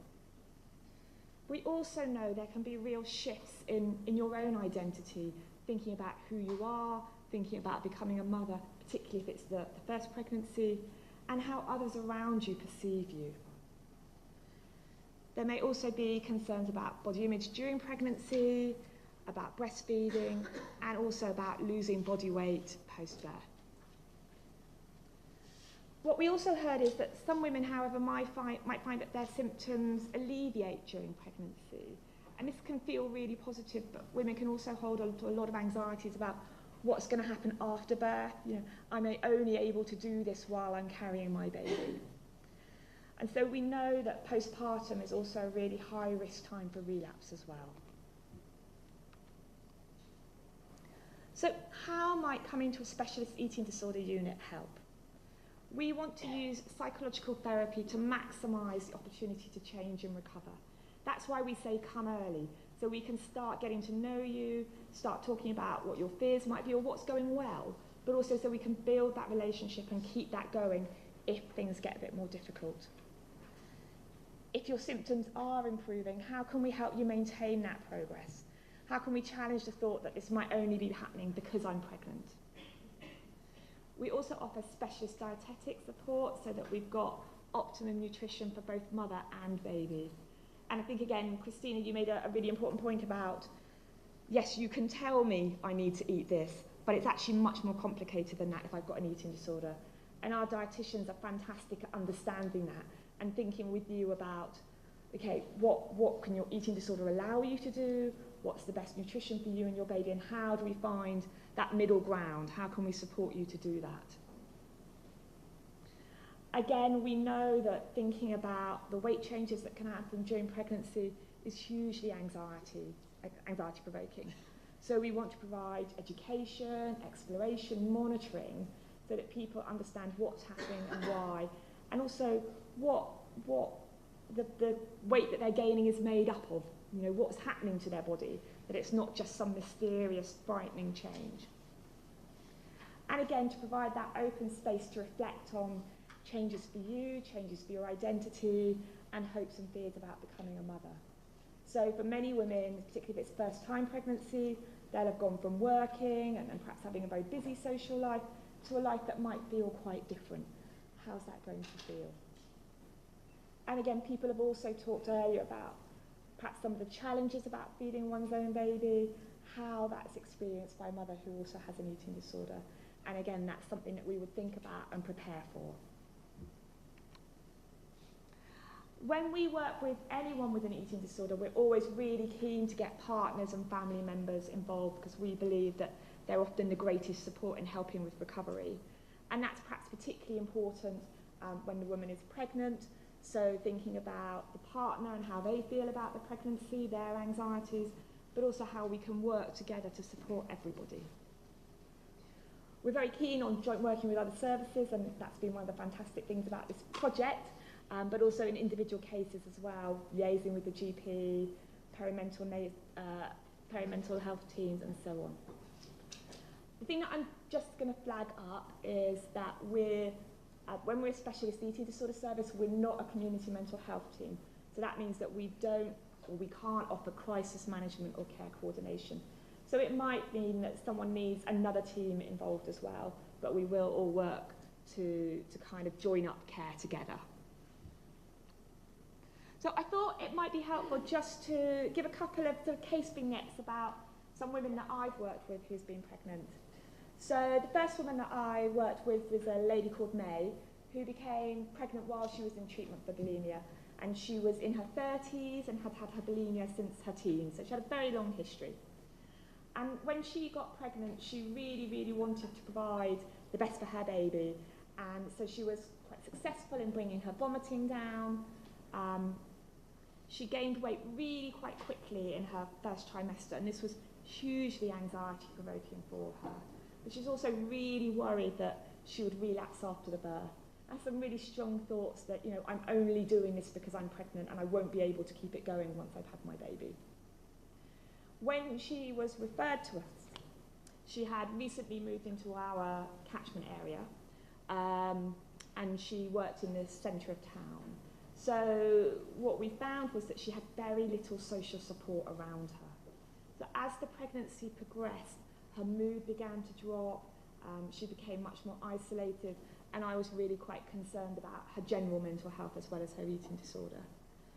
So that meant kind of bringing her partner in, speaking to him, thinking about how he was managing as well, and he was also having some difficulties. So then we liaised with the new GP and also got a referral to her local perinatal mental health team.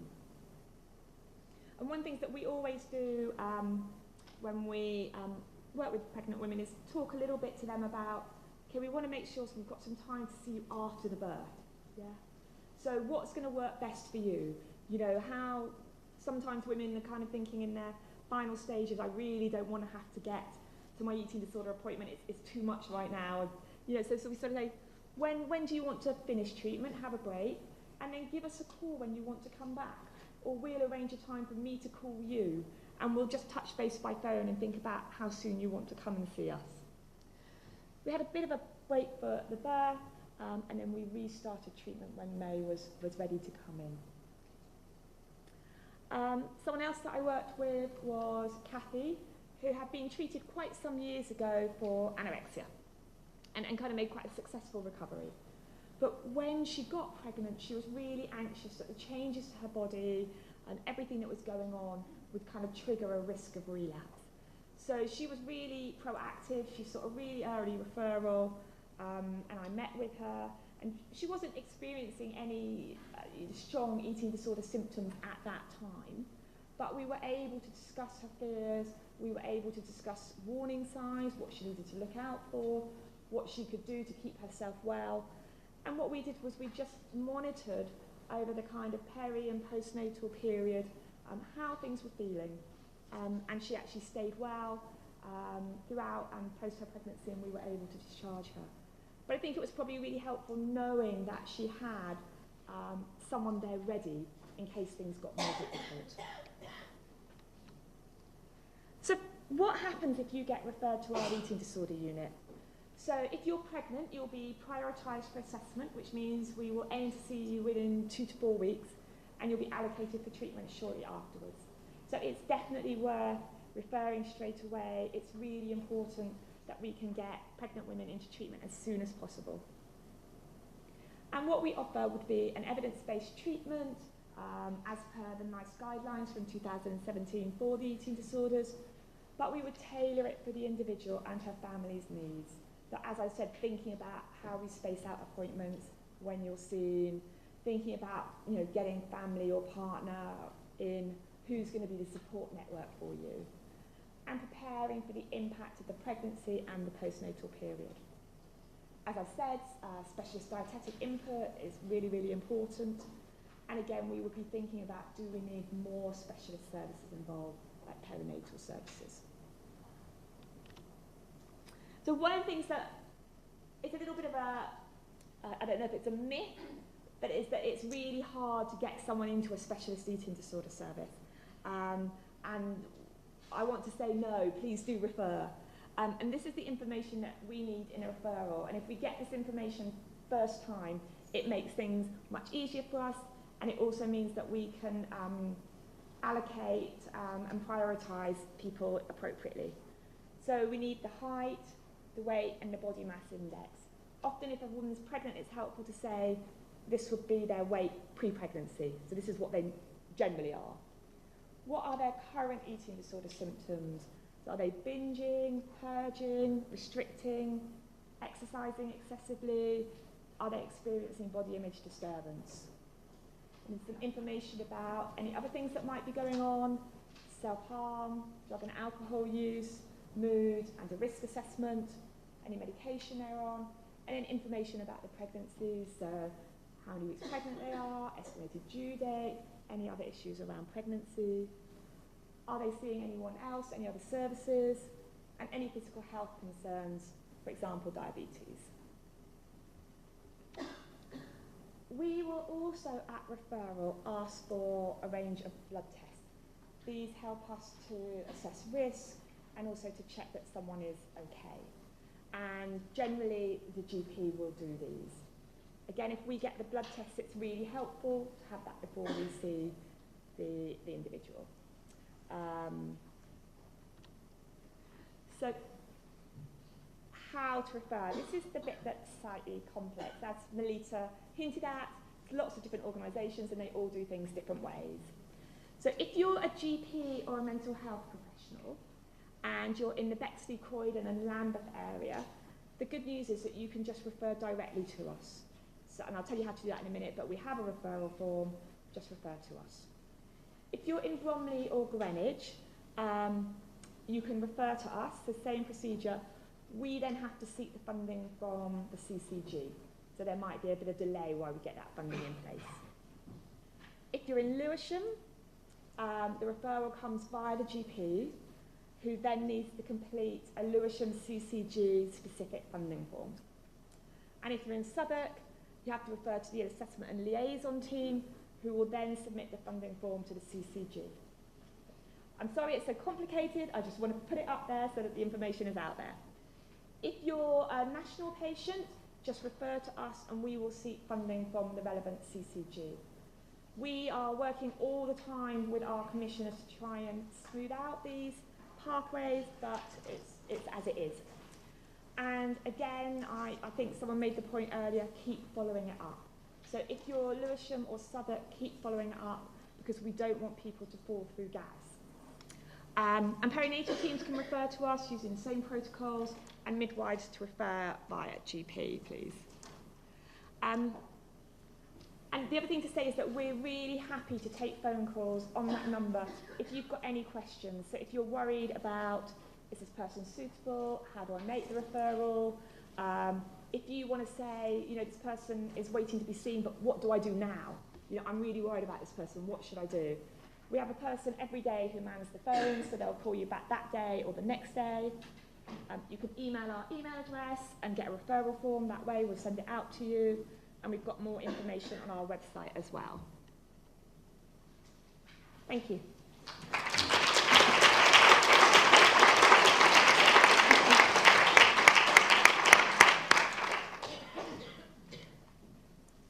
So thanks very much everybody for speaking. So we're just going to use this opportunity to thank everybody that's been involved in the project and show the animation again. So I'm speaking on behalf of the rest of the research team. We'd firstly like to thank our funders, the Health Foundation, and the support that we've received through King's Improvement Science, part of the South London Clark. I'd like to thank the creative team from Creative Connection and Woven Ink. They've been absolutely amazing to work with during this project, and very thoughtful team of artists. And finally, thank you very much to all the women and the healthcare professionals and the key organisations that have contributed and supported throughout this project. And a special thanks to all those that feature in the animation, all of our guest speakers here today, and all the members of the Stakeholder Advisory Group.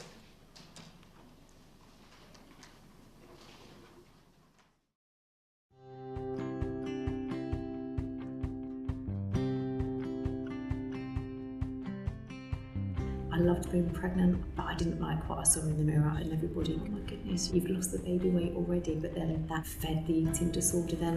Like really being upset, I couldn't run, and I wish that maybe joined the dots at that point. God, I wish they'd like just dug that bit deeper and just probed a bit. And so they flagged me up, so they came and visited me. And it was only sort of one health professional I had that came in and was helped really practical way. But she said, that's all right, because you're not well. That's okay for now. Eating disorders are serious mental illnesses characterised by disturbance of eating that significantly impairs health and psychosocial functioning. They include anorexia nervosa, bulimia nervosa, binge eating disorder, and other specified feeding and eating disorders. They're often associated with depression and anxiety and have a number of physical health complications as well. Eating disorders can affect people of all ages, gender, and cultural background. Rough estimates indicate that around 7% of women are thought to have an eating disorder in pregnancy. A large number of these women will be experiencing other specified feeding and eating disorders. The eating disorder can be dangerous for both mother and baby. It may affect a woman's chances of conceiving, and it may impact on their baby's growth and birth weight. However, pregnancy can be a unique opportunity to engage women, as they may be highly motivated to change unhealthy behaviours and have much more contact with professionals who can identify and support them in help seeking.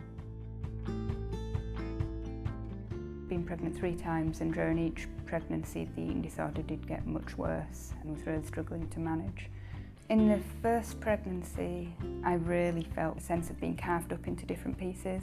The baby felt increasingly separate to me because one team was dealing with the baby and one team was dealing with me.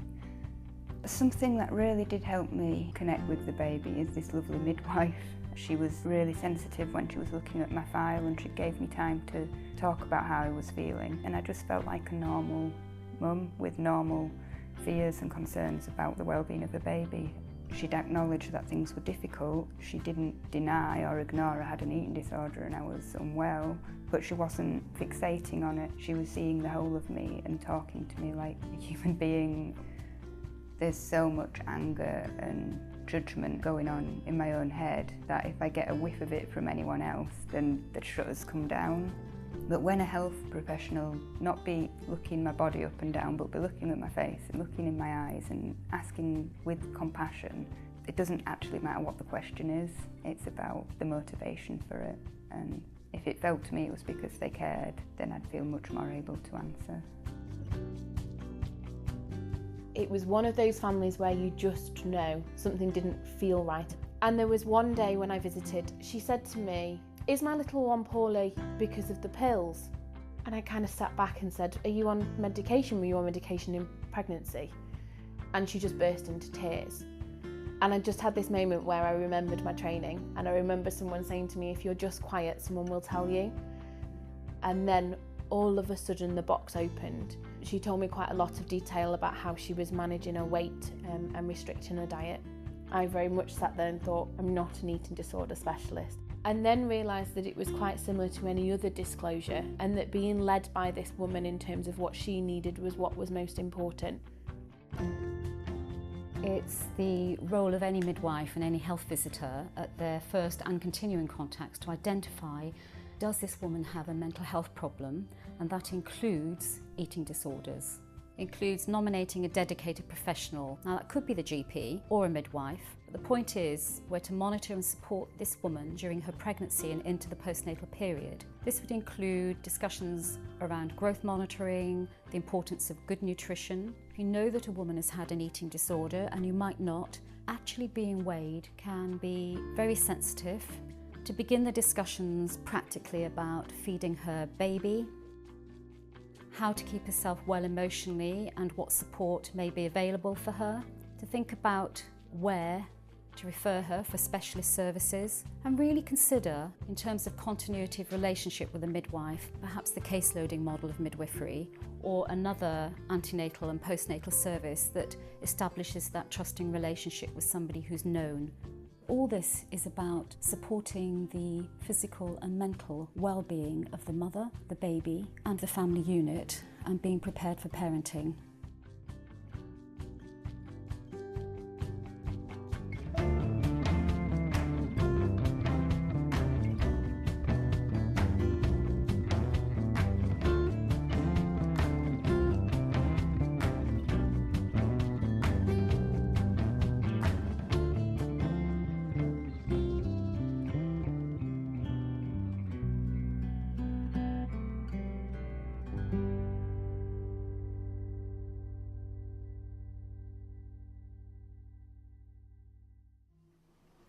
So thanks very much everybody for coming today, and just to say, please complete your feedback forms before you leave.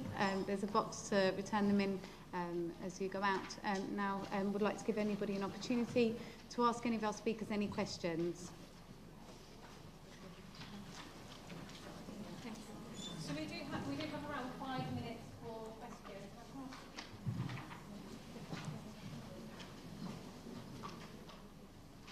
Does anybody have any questions for the speakers?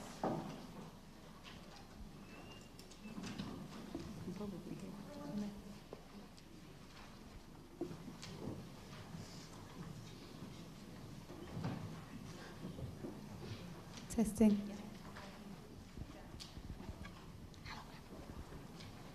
I wanted to ask if there's many other specialist eating disorder units around the country. I'm a midwife at the Royal Surrey County Hospital, and would this be the closest place to refer? Royal Surrey? Yes, in Guildford. You've got a local eating disorder service in... You've got a local eating disorder service in Guildford, so that would be where you refer to, yeah. I don't think they do anything special for pregnancy, though. So you don't think... Do they deal with pregnancy? I don't think they offer a service. Yeah, all eating disorder services should deal with women who are pregnant, because it's going to happen. Okay. And again, what's great about this project is raising awareness, because within the eating disorder field, it's something that, as Abby said, there's limited research, limited guidance, but they should be able to work with people. Because you're Guildford, you could always think about getting a referral up here if the woman could travel, and that would be kind of down to the funding issues. Yeah.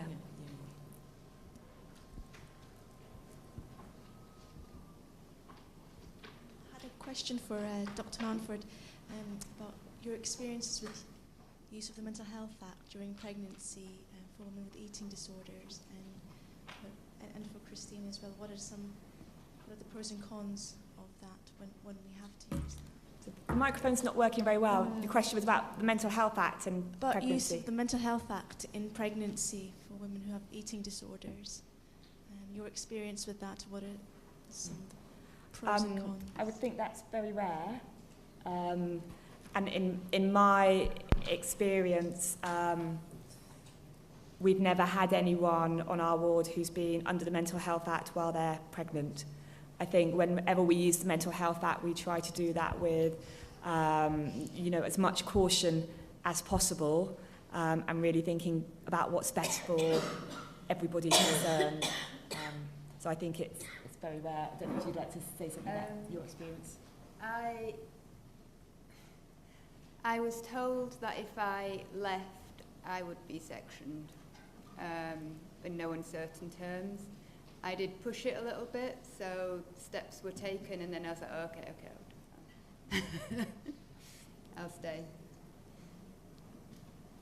But I mean, as with any Mental Health Act assessment, we're really trying to work to get towards a place where the person can stay voluntarily before we want to go down that route. Okay, was there a question?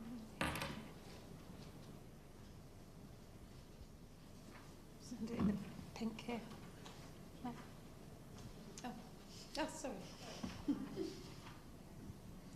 Thanks, that was really brilliant. It's just a practical thing. When you said about the referrals, and there was for the national, that being anywhere, is there a map, any kind of resource to show where all the different services are, that you'd know whether... The eating disorder services? Yeah. Yeah, I don't think there's any one map, but Beat, the eating disorder charity, have a good thing where you can put in... Like a pin thing? Yeah, okay. and it will show That's where really your nearest helpful. eating disorder service. Best thing to do is go to your GP. Right. So your GP should know what's in your area. Okay. And again, there can be slight anomalies, so it might be that this one is closest to you, but actually your area one is this one. So your GP is the place to seek any help, and they will know what the local eating disorder service is and what it offers. Yeah. Great, thanks.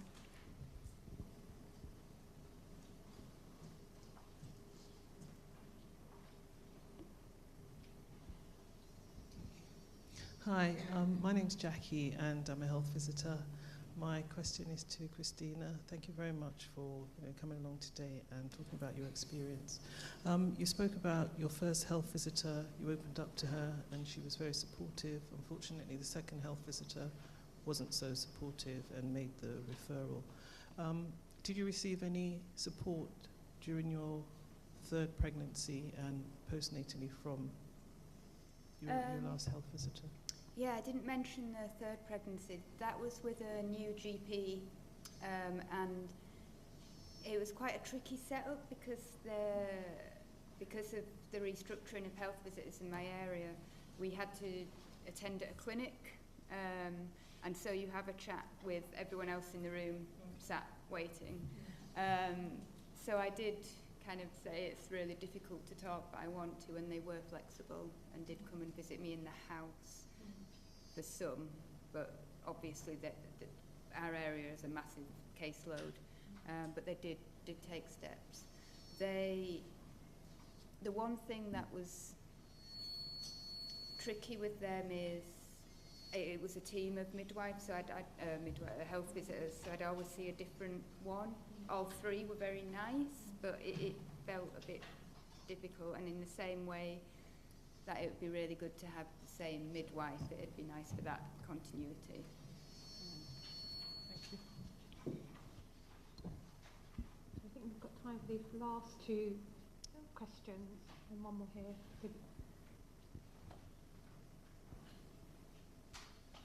Hi, thank you. Thanks so much for your talks. It's been a really informative evening, but I just wanted to ask a quick question on behalf of perinatal psychiatry. I'm a perinatal psychiatrist in Croydon, and we have quite a few women with eating disorders in the perinatal period. One of the issues we sometimes find, or quite often, is that particularly when women have had their babies, that they prefer just to stay with our team because we can go out on home visits and we're perhaps much closer to them than having to travel to see eating disorders service, maybe at King's, which they just feel they can't do, either when they're heavily pregnant or when they've just got a new baby. And so we're often left managing the symptoms ourselves, and we've got a variety of expertise on our team, but we're not an eating disorder service. And it can sometimes be quite difficult for us to gauge how well or unwell someone is. We can do the perinatal stuff really easily, but it's sometimes hard for us to manage the risk associated with the eating disorder. And I wondered whether there was ever any capacity for sort of joint work, either joint home visits or supervision for the team to help us, really. I think that's a really good point that you raise, and one of the things that's been really interesting about this project is that it's come along at a time where we as a service were thinking about how do we better serve pregnant women. And so there have been various perimental mental health teams that we've been talking to, and I've also been working with Janice, who's at the mother and baby unit. So I think if you'd like to contact me afterwards, we'd be very keen to think about how can we support people. Again, I think everybody's said about being stretched in caseloads, which is a reality, but I think actually thinking about, how can we share some of our resources with you, and the stuff that Amanda and Abby have put together has been fantastic, but whether there is, some kind of supervision pathways, and always that phone number. If there's anything that you just want to talk to someone about, what would we do in this situation, we're very open to to talking to people, but please email me and we can have a conversation about how we kind of improve the joint working. Yeah.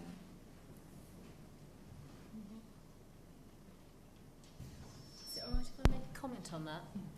I was just thinking, because in maternity service, I was just thinking, whether you call it perinatal mental health or the perinatal mental health team, or then you've got the specialist team, the eating disorders, the actual timelines and the responsiveness and the planning should be the same. So I think what we're describing is as it is now, whether it's knowledge or as the services are now. So whether you know that there's a specialist service in East Surrey or not, or where I think it would be really useful to use the local maternity systems and the, for example in London, the London Perinatal Network, to actually look where are we at the moment and how can it make a responsive, a relationship service, whoever's actually delivering it.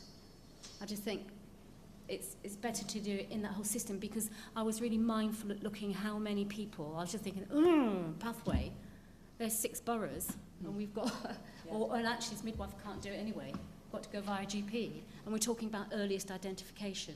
So I think it's really timely to look at where you take away the layers, make it as responsive as possible, and if you look at a local maternity system, you're looking at all the commissioners in that area, so they can have an awareness of why and where they're commissioning the services. That would be my suggestion forward. Absolutely. I'm a community midwife. I just really wanted to ask you about weight gain in pregnancies. From a personal level, I care for a daughter that has severe anorexia, so it's quite interesting for me to hear your side of things. I'm just interested, having looked after women with anorexia as a community midwife, and from personal experience, I know the amount of anxiety that weighing someone can cause. So I just wonder, that's part of our role as midwives.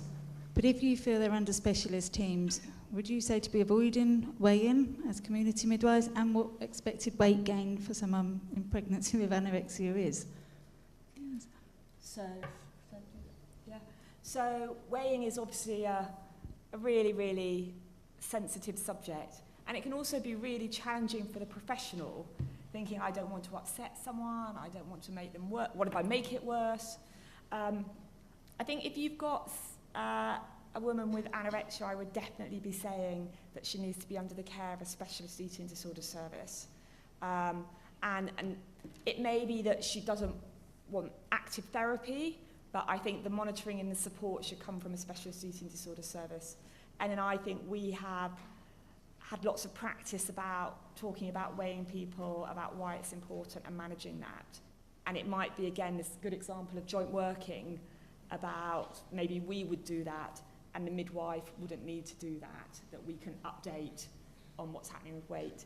In terms of weight gain in pregnancy, I think the average woman would expect to gain about 10 to 12 kilos. And weight gain in the first trimester is a bit slower, a bit more weight gain in the second trimester, and then again a slower rate of weight gain in the third trimester. Depending on how underweight you are, you might expect to gain more, depending on how underweight you are.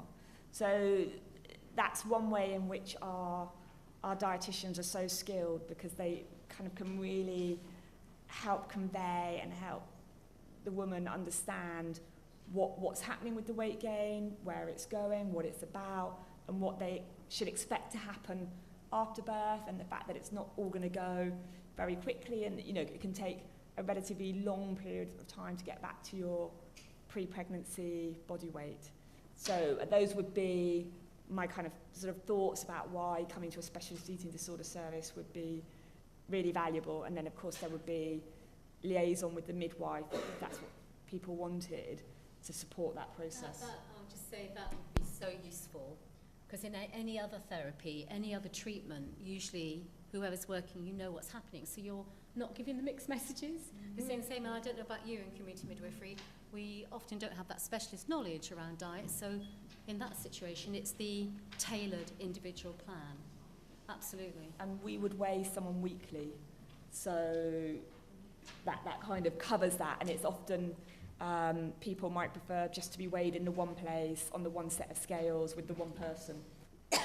And then we would update the GP or update the midwife as to, you know, is weight gain going as progressed?